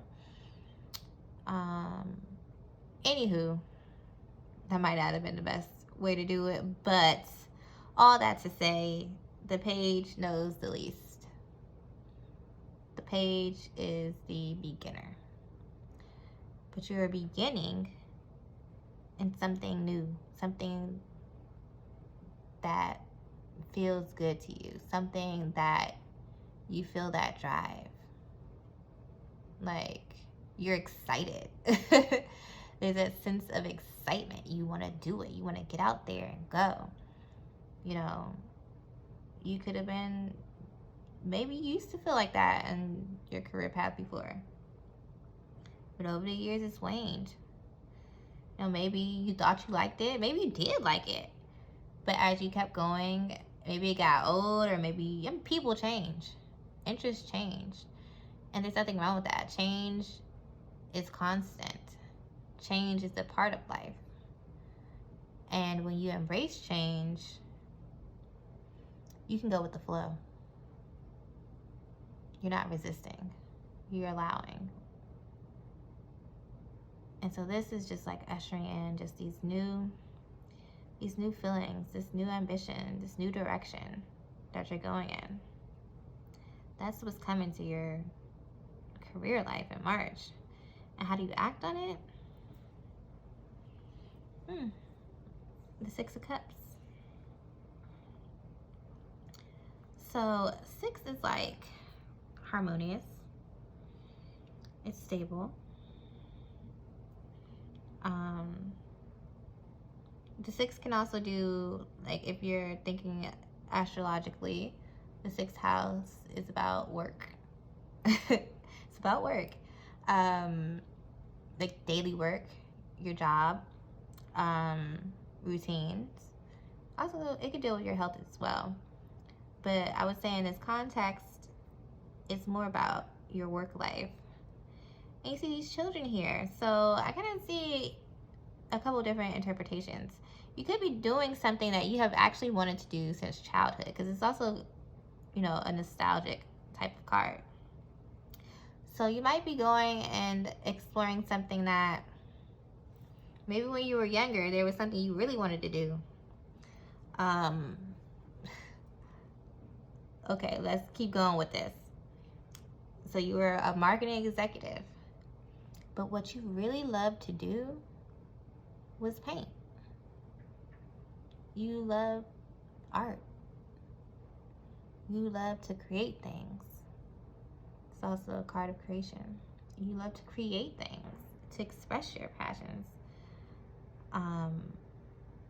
But you know, maybe your parents told you you can't be an artist. Yeah, you're talented, but you can't make a living being an artist. I mean, the starving artist trope didn't come out of nowhere. Historically, it has been difficult to make it as an artist. But times change, right? And I would say that now more than ever, it is so easy to get your art out in front of people because there's so many ways to market yourself. So, you know, you could actually be revisiting this idea from when you were younger and going out in this new way and saying, you know what, I'm going to pursue this passion. I know I haven't been doing art in a long time, or I've only been doing art, you know, for myself, but I want to do it. You know, I've set myself up well, maybe have savings, or maybe have a partner who you can rely on, you know, to handle, you know, of course, the day-to-day bills, things like that, as you're starting off. And I'm sorry if you can hear the noise outside. I don't know, they cutting something. They got a circular saw out there. I don't know. But maybe you're just like, you know what? This is it. This is the time. This is the time for me to do what I want to do. For me to truly express myself.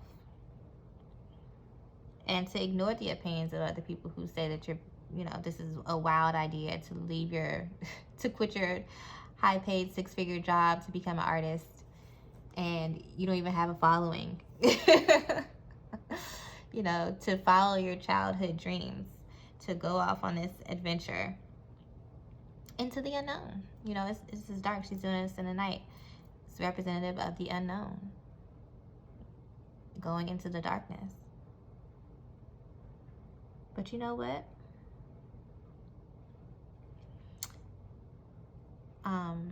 If you act on it. Oh, and I do want to say another interpretation could be literal, like something to do with children. Perhaps, maybe you want to have children. You've been career focused this whole time, and now you want to have kids. Or maybe you love working with kids, or maybe you want to do something for children. That could be, these are all possibilities. But whatever it might be, if you do act on it, the progress you're going to see is that you're going to be replenishing this cup, this love, and in this case, I'm going to say it's about loving what you do. Loving what you do. Feeling refreshed. You know, having this sense of it being something that you wake up and you're not dreading it. You know, many of us have had the unpleasant experience of working jobs or being in a career where you do it because you have bills to pay, or maybe you have people to take care of, or it's just, you know, maybe you were pushed into doing this job. I don't know. It could be, you know, maybe it's a family business and everybody has to go into the family. There's expectation that you go into the family business. And so you do, so you don't let anybody down.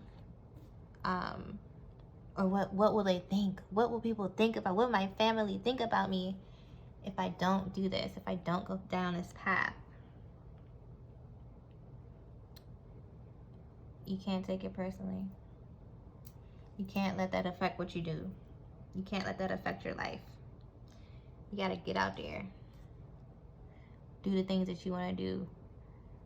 Enter the world in a way that you want to be in the world. Interact with the world in a way that you want to interact with the world. This is a career reading, so you know, work in a way that you want to work. You know, do the things you want to do. And if you go back and you do that thing that makes you feel passionate, you do that thing that makes you feel good, you're just going to keep feeling better and better. You're going to feel better and better. You won't have this, oh, I gotta escape. I can't do this. Not one day more. You're not going to have to do that. This is going to be something that replenishes you day after day. Day after day, this change will replenish you, will make you feel good again, will remind you of why you loved it in the first place. That is so beautiful. Oh, I love that. Okay, so that was your guidance for your career for the month of March.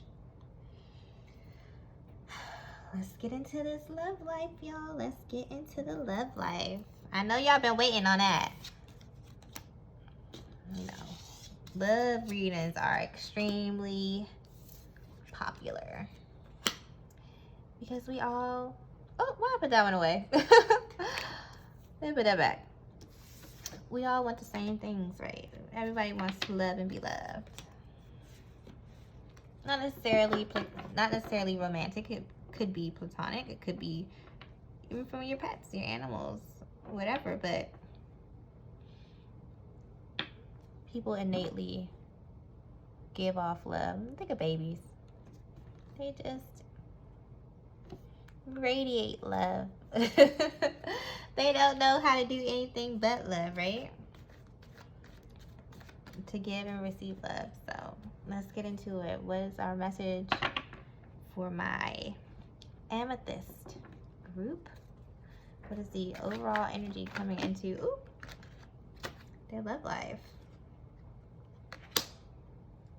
Ooh, 3 of Wands. Put it right here. Okay, 3 of Wands.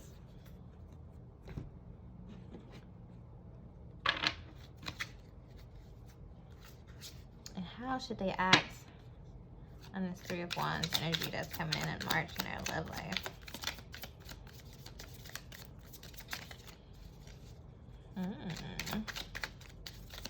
Let's see.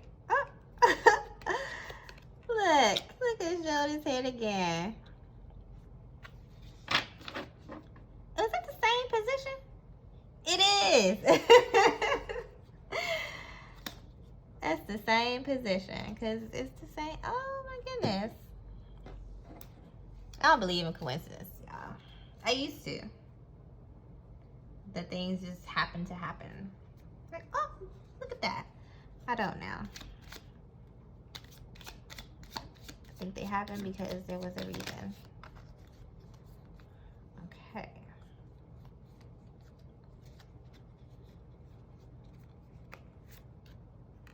And this is your card for what will happen, how will you progress when you act on these energies. Okay. 3 of Wands. 3s are about growth, expansion. You know, in this suit, the 2 of Wands is kind of about planning, making choices, making decisions. What do you want to do? Where do you want to go? This one, the 3 of Wands, it's about going. It's about going. It's about taking that new adventure. Moving forward. Sailing off, you know, into the unknown. Sailing off into something new. So there is this energy of something new coming into your love life.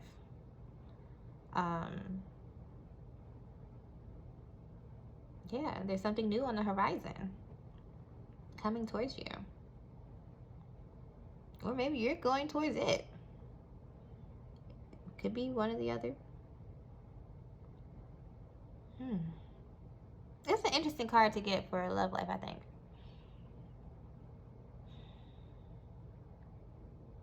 But it's fresh. It's refreshing, though. It's very refreshing because you have this is a passionate card. It's a wand. You have these new feelings. You know, you feel inspired. So maybe you feel inspired. Maybe you went through a period before where, you know, perhaps, maybe you weren't ready for dating. Maybe, you know, maybe you had just had a breakup, or maybe you have just been in a period of focusing on yourself, you know? Because focusing on yourself, knowing yourself, is 100% the most important thing before you can ever love someone else. Is that you have to focus and love on yourself first. So you could have been coming, you know, out of this period of just like focusing on you, or, you know, healing from the past. But now you're ready. Now you're ready. You're ready for a new direction. You're ready to go and try and see, you know, see the lay of the land. What's out here? You know, if you're getting back on the dating scene, things might have changed since the last time you was on the dating scene. It could have. I'm divorced now. The dating scene now is different.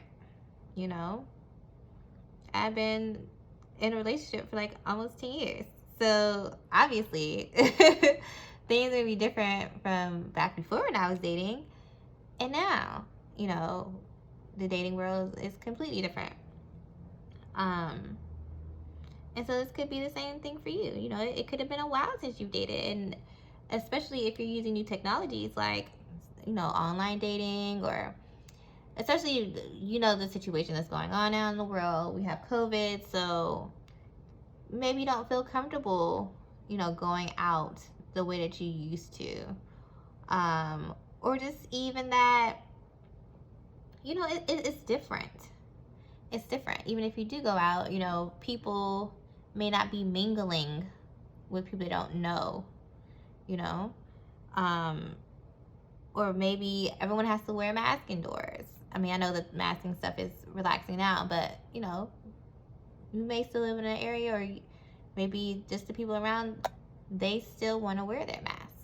And that adds a layer of, that's different for dating, because you can't see the full face, and, you know, everything is different. This is a whole new adventure that you're going on, with new challenges, but also new opportunities. And then, this is exciting, actually. It's a very exciting card to get for your love life, because it's really, really fresh energy. Movement. Movement, direction, forging ahead. And like, you have this 6 of Cups as how to act on these energies. And I think this is, because as I was saying, this is a kind of nostalgic card. So maybe, oh, you have engagement here. I'd almost forgotten about that. Doing new things. And it might, for you, it may not be doing new things. It could be doing things that you haven't been doing in a long time. Doing things from your past. It might not go all the way back to childhood, but like things from your past, things that, you know, you haven't done in a long time. Rediscovering, you know, the things that you used to love. You know, you could have, maybe when you were, I don't know, early 20s, maybe you used to go out and run at the park every day. And life happened, you know, you've been in the situations you've been in, and that's something that kind of got lost along the way. Go out and do that more. Go out in nature. You know, there's meetup. People go on hikes together. And actually, that's a great thing to do right about now, I would say, if you do want to meet new people, because if you're concerned about, you know, COVID and things, it's an outdoor activity. You don't actually have to be super close to anybody if you don't want to, but you still get that opportunity to meet people, to do something that you love. That's just one example. But it's just that feeling of, you know, acting on this new adventure by doing things that you love, revisiting those things that you love that could have been forgotten for a while. And when you do it, the progress you're going to see is that, so the Four of Pentacles is one of these cards that is always kind of funny feeling. I'm like, how do you read this card? Because sometimes it can be positive and sometimes it's not. But I feel like when you do this, when you go out and do these things from your past, do these things that you've always loved, you are holding on to something that's of value to you. And something that I would say in a love connection, this could be like a shared interest. Like you're not losing yourself anymore. You're not losing the things that you want, because you could have, you know, you lost it before. It got forgotten before. You're taking it back and you're holding on to it this time. But it can also be, you know, the catalyst for something new in your life. So by you holding on to something that you love, something that you value, something that has real worth in your life, it's catapulting you in this new direction in your love life. This could be something that you share with someone. Like this octopus and a fish are sharing some wine. I don't know. You know, maybe you like to go out for picnic dates or something, and you haven't done it in a long time, and now you didn't. You happen to meet somebody at the park. And now this is something that y'all do and something you're bringing into your future, you know, that you love. And doesn't, I mean, in your love life, it also doesn't have to be romantic. You could meet a friend. You could be a friend and you love to do this thing, and now you get to do it with them. And now it feels even better, you know, because this could also be representative of, you know, of having new friendships in your life. I mean, that's a form of love. That's a form of relationships. It could also be a form of self-love. You know, you could be refinding these things that you love. Knowing yourself again. Holding on to these things that you value. And using that to further engage with the world. To find new adventures along the way.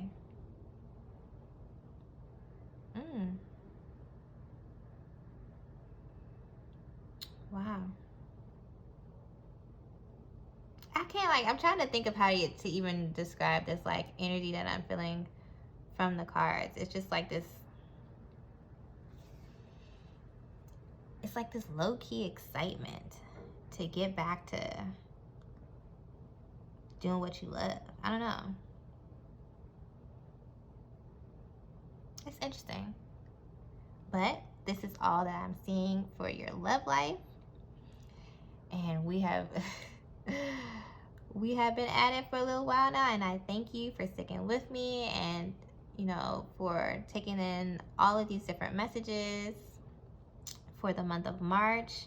And, you know, if this is a reading that really hit home for you, I would love to hear about it in the comments, or, you know, you could like it or share it with someone else who you think might benefit from it. And if you like this reading and you want to make sure that you don't miss any other readings from me, you can always go ahead and subscribe to my channel, Intuitive Authority. And all I can say is thank you, and hopefully you'll be back next time. Thank you. Okay. So let me get everything set up for you. My last group of the day.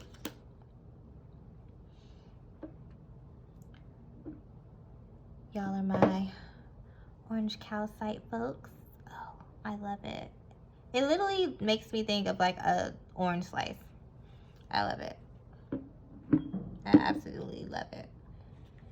Okay, so in case you didn't watch the intro, I am going to be starting off with a couple of messages about the overall energy of the month, a couple oracle cards using my Affirmators deck and my Mindful Messages deck.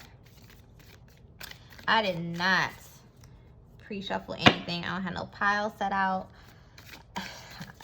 It's a learning lesson for me because these readings are very long, and believe it or not, it actually takes quite a lot of energy when you're reading cards to be open to these messages and to essentially channel these messages and divine these messages from the cards. So don't be surprised that in the future I will have more piles that have already been shuffled and picked prior to recording the actual video. I do like to shuffle on camera too, but maybe less. Maybe less in the future, especially for these kind of more in-depth readings. So let's see. I get a message for the month of March for my Group 3 Orange Calcite books. Ooh. See, that's too many cards. It was quite a few just now. Literally, like, after I said that, like, 6 cards just flipped over. I'm not doing it. I'm not 6 cards. Maybe 2. Possibly 3. Only 3 if it felt right. But I'm not taking 6 cards. I'm not taking 6 cards today.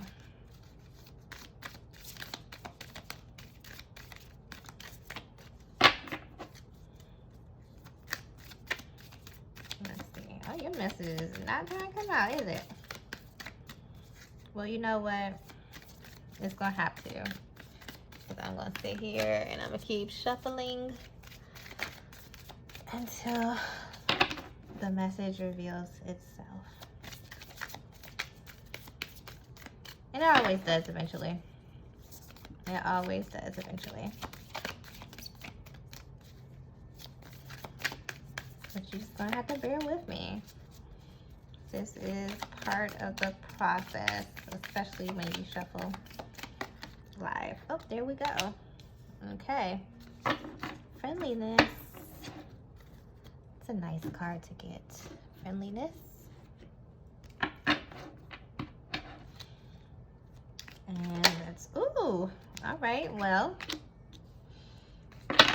the Mindful Messages deck wasn't playing any games. It had a message and it was ready to get it out there quick. So, my Group 3s, my Orange Calcites, your themes, overall messages for the month of March. You have friendliness. Whenever I smile, I make someone's day better. What a cool way to buy happiness for free. Today, I will remember what an awesome power I hold, and I'll take joy in improving lives simply by giving away grins like crazy. Note, in a pinch, money will also work. Yes, it will. That will always put a smile on somebody's face. An extra $1. And we also have here nurture. It's okay to want to stay home and be alone. I deserve days to myself, days to relax and simply be. I honor how I feel and take this day to do the things that feel nurturing to me. Ooh. So it's kind of like I'm getting this dual message of, you know, nurturing yourself and also nurturing others. You know, go out there and, you know, you have the ability to brighten someone's day. I don't know if y'all have seen it, but I've seen, you know, the videos on like TikTok or Instagram. I don't know, maybe they share it on Facebook. I don't know. I don't be on Facebook like that anymore. But, you know, it's just people saying, oh, wow, you look beautiful today. Things like that. And it just, you can see the expression on their face. You can see everything changing for them. Just from one simple, nice gesture, one simple, nice comment. And I say this often on my own Instagram. It's free to be kind. It's absolutely free to be kind to people. In an earlier group, we were talking about, like, you don't know what people are going to go through, or you don't know what they are going through, which can cause people to project things that might be negative. But you know what? You actually can help people. You can help them by projecting positivity onto them. You know, people naturally want to feel good. And that's something that you can do. You can do for others. You can be of service to others without spending a dime.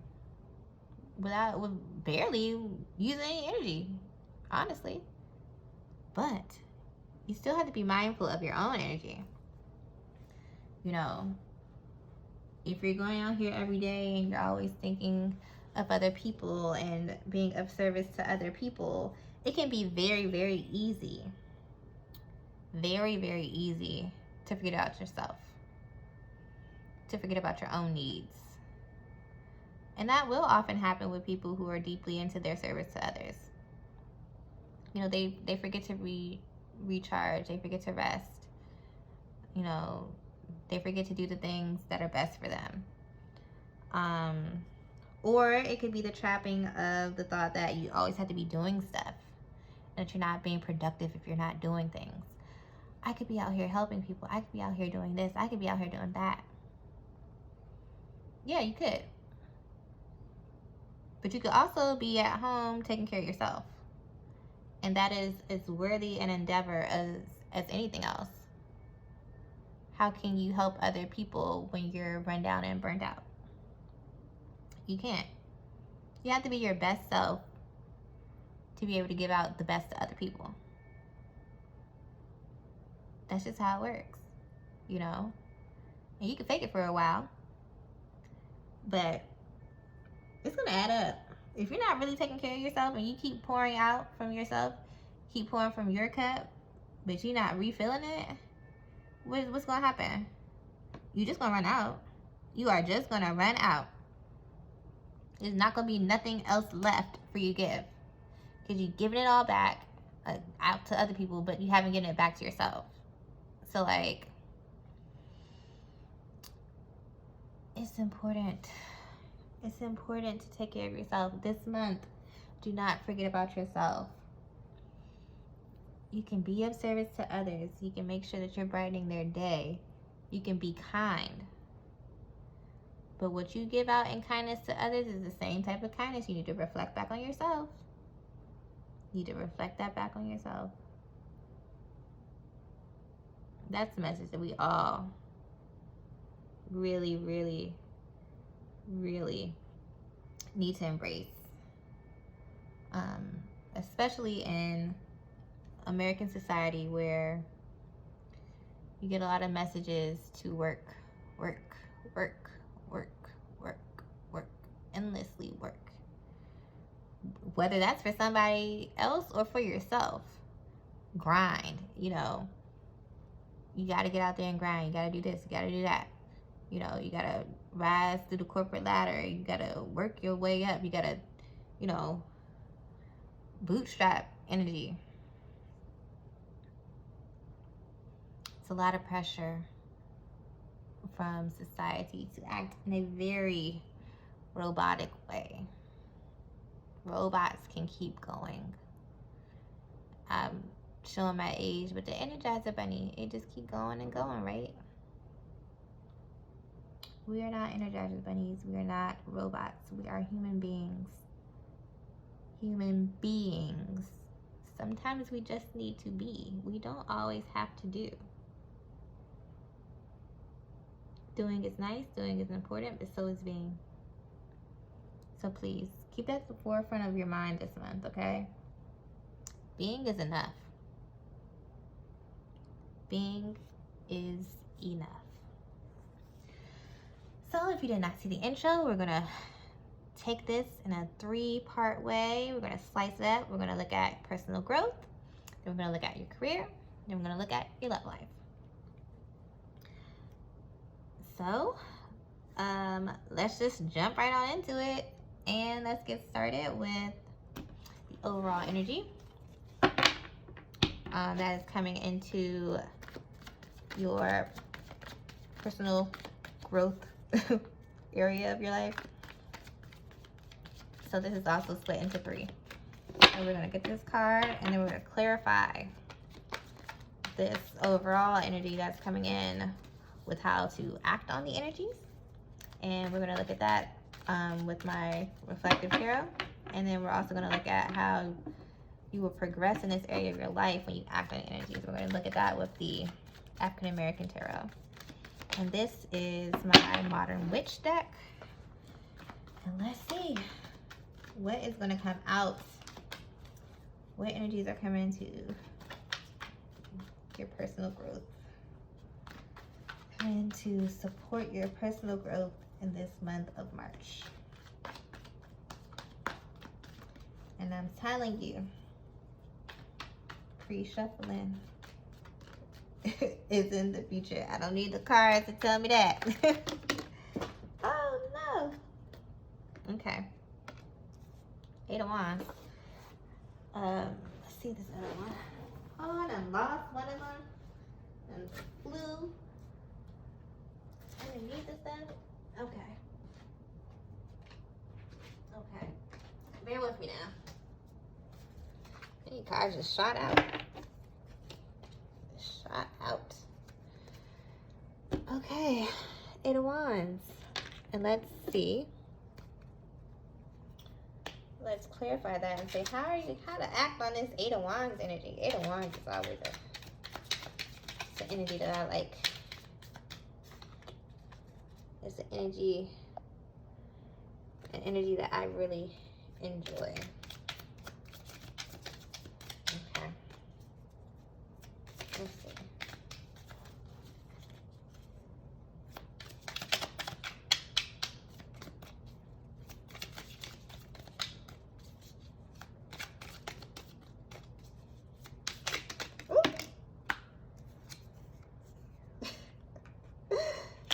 Ooh. 10 Swords. Well, that'll be an interesting read. Let's see. And we're going to close it out with how will you progress? Oh, okay. I like that. I like that. All right, so, and don't mind me, I don't want this to die on y'all, so I gotta charge this up. If it wiggle a bit, sorry. Oh no, I gotta charge it up. So we can make sure that y'all are going to get this message. The entire one, just like everybody else. Just like everybody else. Okay. Had to rearrange things a little bit. But we're good. Okay. So, personal growth. 8 of Wands. The 8 of Wands. This is a personal favorite of mine. This is a very fast, quick-moving energy. And it's the energy of, I always see it as the energy of change. 8s are cyclical, but it's like it's ushering in something new, ushering in drive, passion, like direction, focus. It very much reminds me of the Chariot energy. It's just like, it's really pushing through. Oh, this is like I always find this to be more of a much more straightforward card than other ones.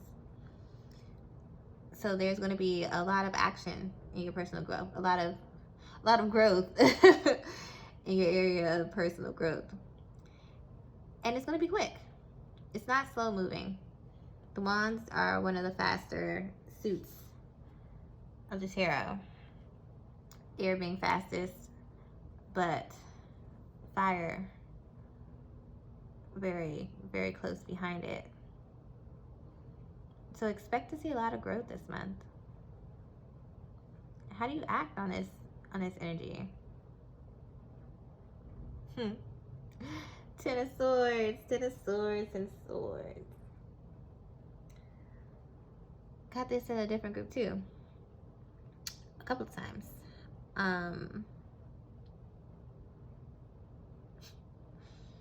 It's about endings for sure, and it's inevitable endings. So how you act on this fast-paced energy that's coming to your personal growth sector, you let things die. Things that need to be dead, you let them go. You cut them off right there. You know, if it wasn't benefiting you, wasn't helping you grow, you let it go. You know, it done came through the cycle and it's right here at the end. It's stabbed up. It's not necessary. It's not needed anymore. It done served its purpose and reached its end. And you don't need it. You don't need these things. And the swords are the mind, the intellect, logic. And in this way, it could be releasing something that seems logical. Maybe it would seem logical to do X, Y, Z to grow. But yet, it hasn't been happening. It hasn't been working out that way. Or this could be anxieties, stress, things plaguing your mind. Maybe you think that you should be at a certain level of growth by now. But is that actually helpful? To think of it in that way? Like, I need to be here. Or is it just causing more stress? Is it just undue pressures that you're putting on yourself? You know, the mind is a tricky thing. It's a tricky, tricky one to master. And your mind can really affect you in so many ways. So many ways. This could be also representative of, you know, changing your mindset. Letting beliefs go. Beliefs that are holding you back. Maybe these are limiting beliefs. They're holding you back. They're not pushing you forward. So you embrace this Eight of Wands energy by letting go of what has not been serving you this whole time. You've been through that cycle. You've been through this before. You've seen it. You have grown. You have grown. You have nurtured yourself. Gotten to know yourself. Embrace your passions. Found your drive.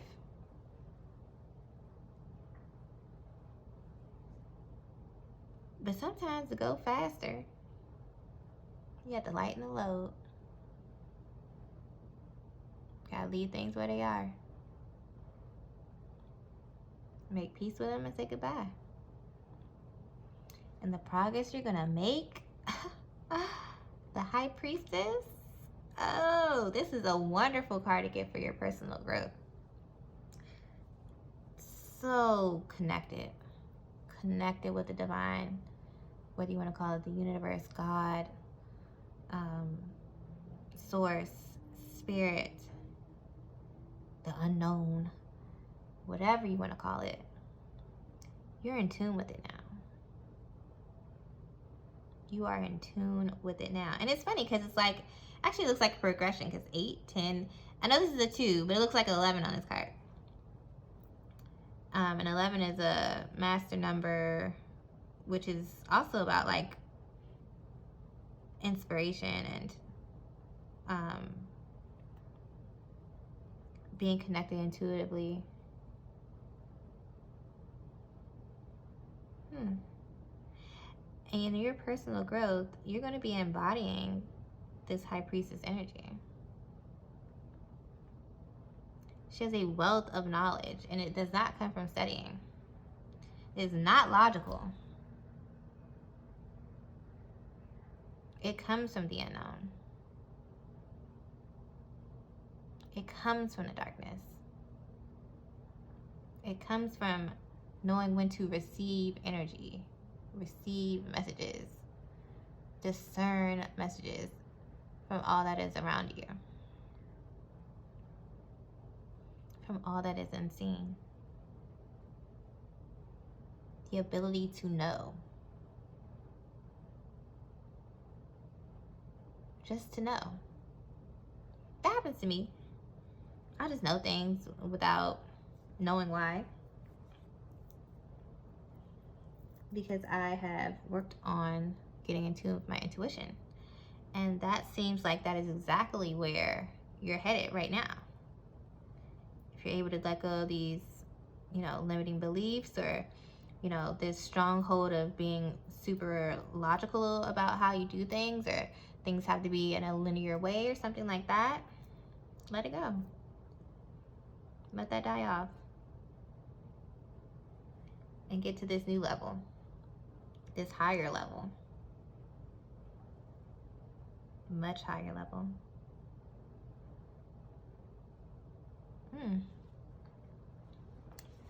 I wasn't sure where this is going to go at first, but this is a good one. This was a good one for your personal growth. Things are looking up.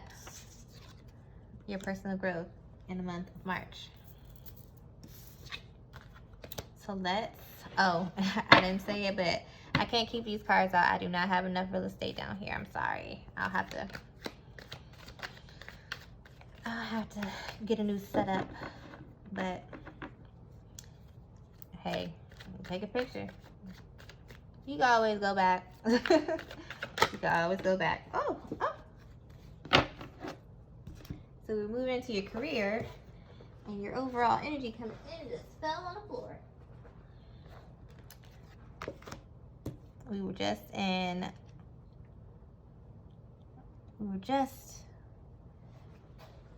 that high priestess energy, the 2.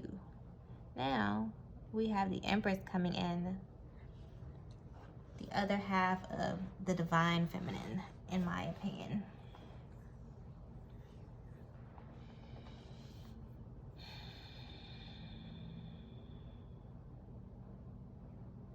Because the high priestess, I know we're like already off of it, but it's like the receiving, because the magician is like the manifesting. And the high priestess is like the receiving. And the Empress is the creative element, the attraction. Okay. We're in a career. How do you act on this creative Empress energy? Everything's falling on the floor. Crawling under desks, beds. Oh my gosh. Okay. Oh. The Hermit. Okay. Another major arcana. You got some major energy coming into your career sector. Your career life is popping. Okay. How are you going to be progressing when you act on these energies in your career life? Let's see. How? Sorry about the noise, we can hear it. And this came out before too.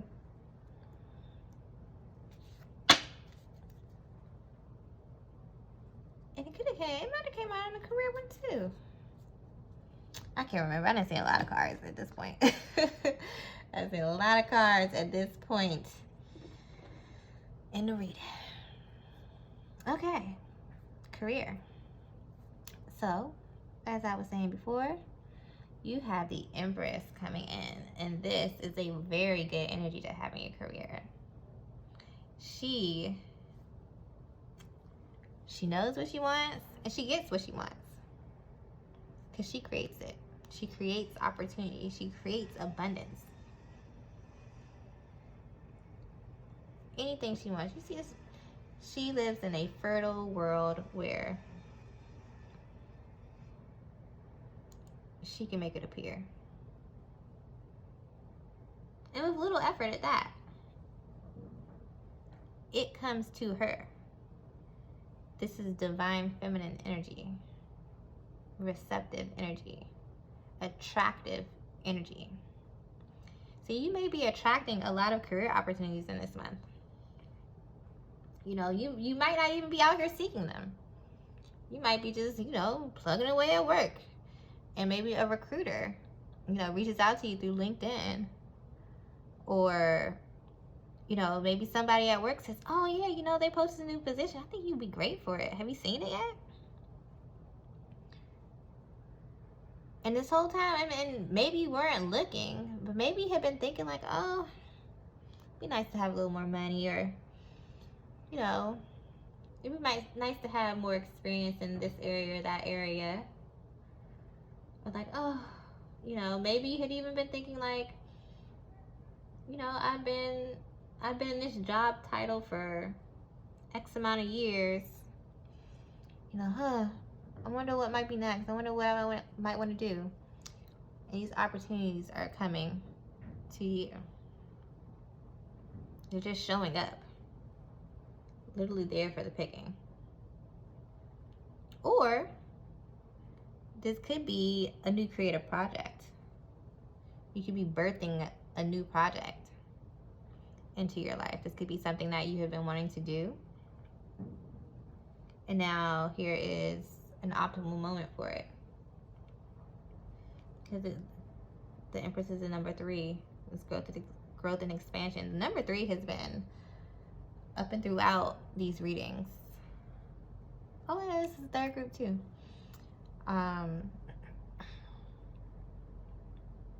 And you just got a whole lot of like orange, and your orange calcite. That is the orange color is the oh, that's not the third one. It's the second one. It's the sacral. But that's creativity. That's creativity right there.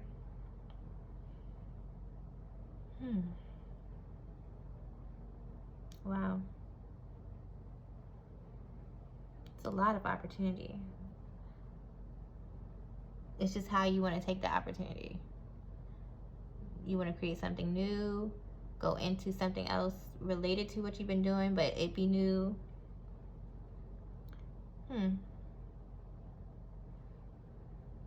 It could be a whole new career, to be honest. The Empress has that much power that this could be an entirely new career path that's presenting itself to you.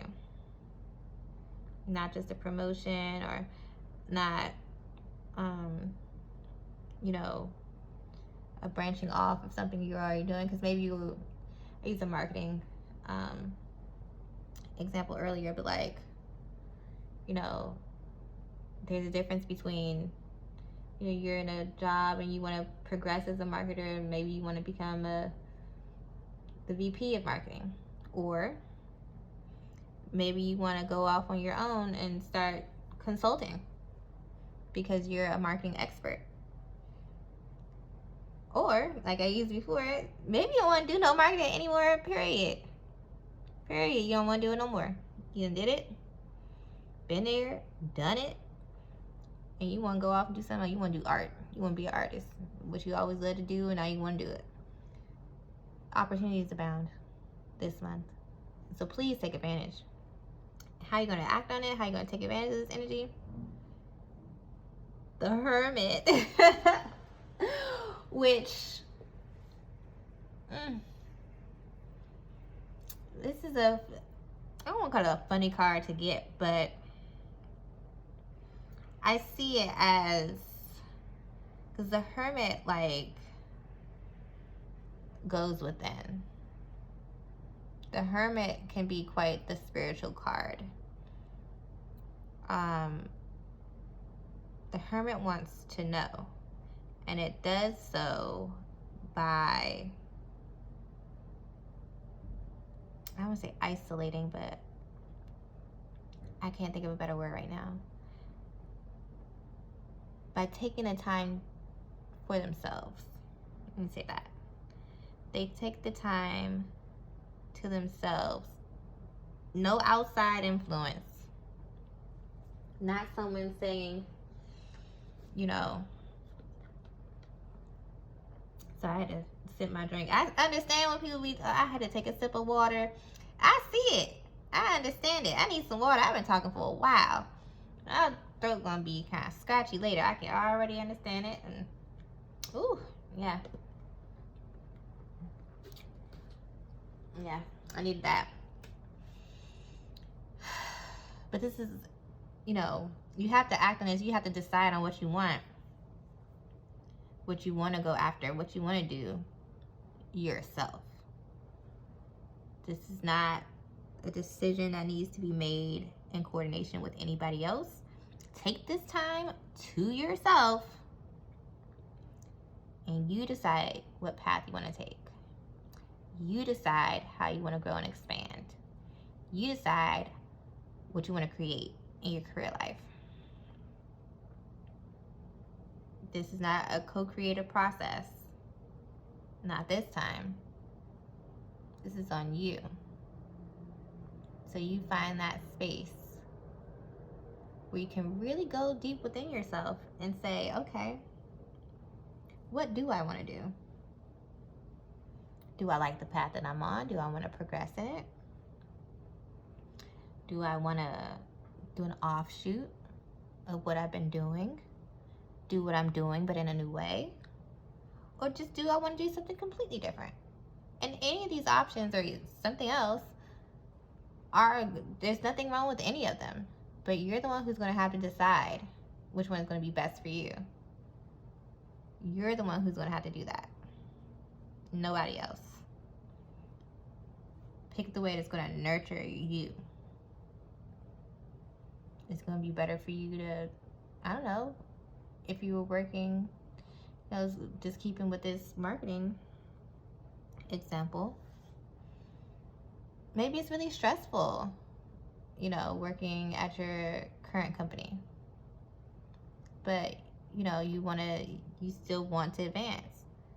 Maybe it would be more nurturing for you to be able to consult. Maybe your offices are opening back up and you don't really want to do that or something. You don't really want to go in. Maybe you found that you really enjoy working from home. You enjoy the flexibility that is inherent in that. You may decide that you love what you do, but you just want to do it another way. Or it could just be that you just need a new project. You want something new. But only you can decide that. I can't help you with it. I'm not going to decide with you. I'm not going to pull a card for it. That is up to you. Okay? It is up to you. And if you do it, this is going to lead to some fulfillment. Okay? Some deep fulfillment emotionally in your career life. You have the Ace of Cups. This is also about new beginnings. You're going to have a newfound love for what it is that you're doing. It is going to just make you feel good. It's going to make you feel good. It's going to fill you up. It's going to refresh you. Revitalize you. You know?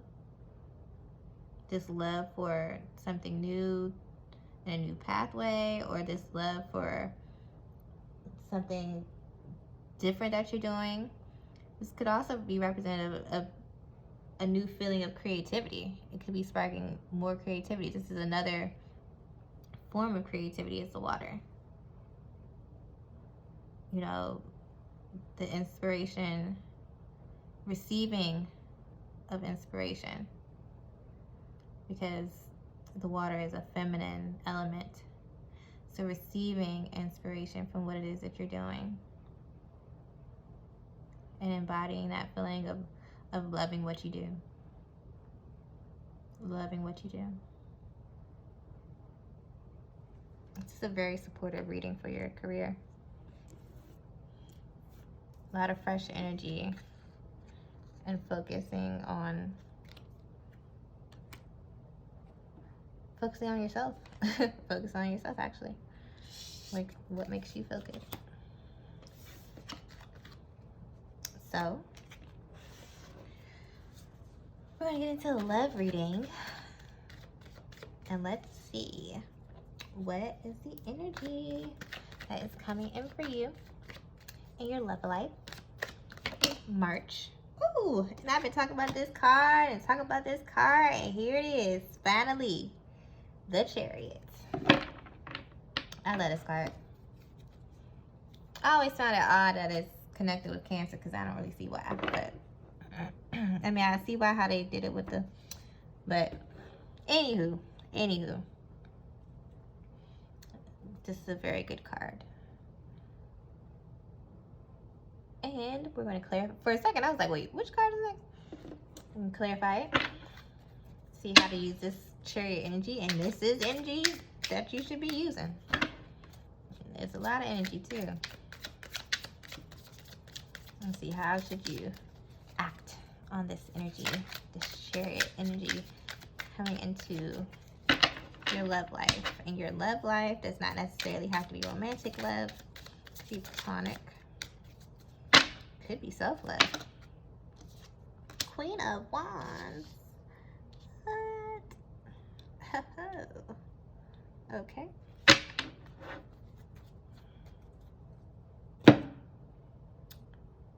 And how will you be progressing in this love area of your life? If you do, act on it. Oh, look at that. 4 swords. The swords they're not an easy suit. But you know what? This is the 4 of swords is actually one of these cards that has a more positive meaning. Inherently positive meaning. So, the Chariot, like I was saying before, it's associated with the moon. So there is, on some level, a feeling of using your intuition. And maybe being intuitively driven. Because this card is about ambition, it's about drive, it's about focus, it's about overcoming any obstacles, success through, you know, barreling forward, moving forward. Maybe there were some things in your love life, romantic, platonic, self-love, whatever other type of love, maybe there were some things before that you had gotten hung up on, but you're ready. The month of March, you're ready to drive past them. You're focused on this new love. You're focused on it. And you're going to get it. Because you know what you want. You know what you want. Like, when you know what you want, it's easier to achieve. So whether that is, you know, getting out there and dating, meeting new friends, you know, working on your self-love and your self-care, you know what you want, you know what the goal is, and you're going after it. Full force, full steam ahead. And how you should act on that energy is to be the embodiment of the Queen of Wands. This is a passionate woman. Let me not say necessary. Well, the card is a woman, but like this is a passionate, fierce, feminine energy. She is ambitious. She knows what she wants too. She knows what she wants. And she's highly intuitive. It's a lot of parallels with these cards, it seems. This black cat representing, it looks like sphinxes are very cat-like. Cat skin on there too. Perhaps cats are somehow important in your life. Maybe you're a Leo. I don't know. The lion's in the background. Anywho, that's, it could be of relevance to you, but it doesn't have to be. Just further confirmation for people if it applies. With the Queen of Wands, she is passionate and ambitious, but she also, she knows how to focus that passion, focus that drive to achieve. This is a queen who was not born a queen. She worked her way into being a queen. She established herself as royalty. She had the drive and ambition to accomplish this goal and to get to this status. So you have to be confident. Whatever this is that you're trying to achieve in your love life, go about it confidently. Know what you want and do not take no for an answer. Don't.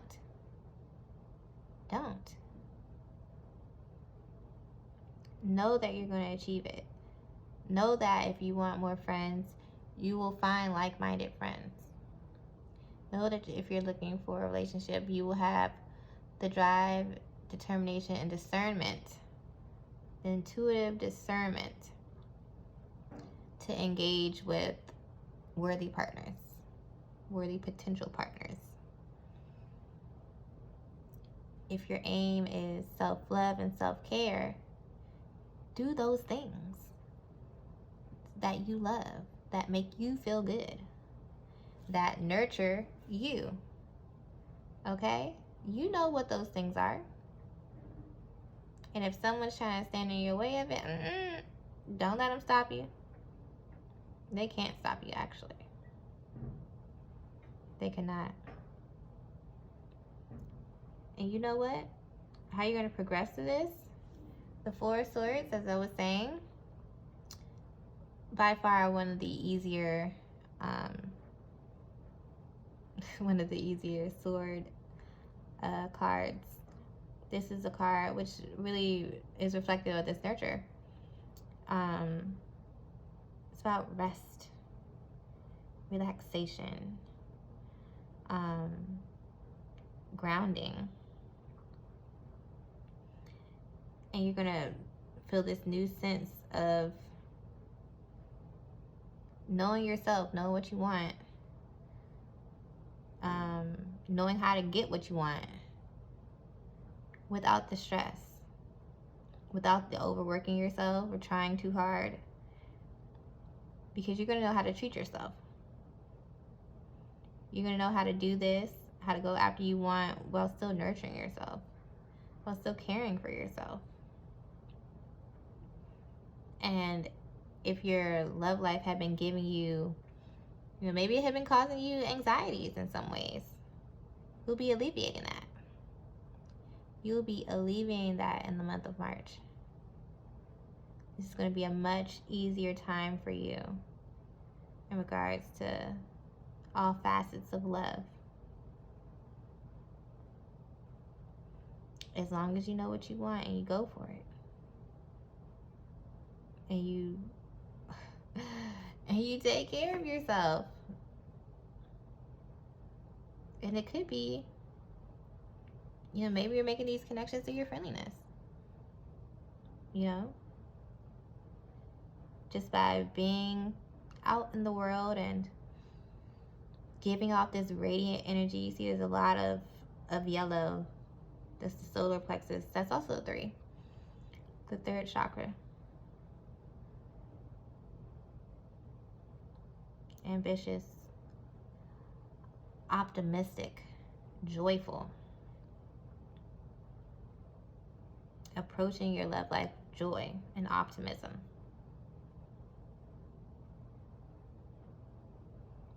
And also a deep knowing of what you want, what you deserve, and getting it while also resting your mind, not stressing about it, knowing that it's going to manifest in your life.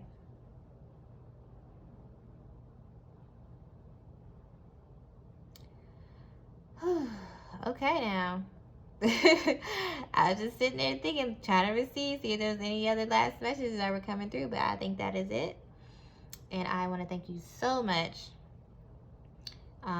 for sticking with me through this reading. I know it was longer than my other videos, and I really, really hope that, you know, there was something that really resonated with you, was of use to you, got some messages that will help you to empower yourself in the month of March in these areas of your life.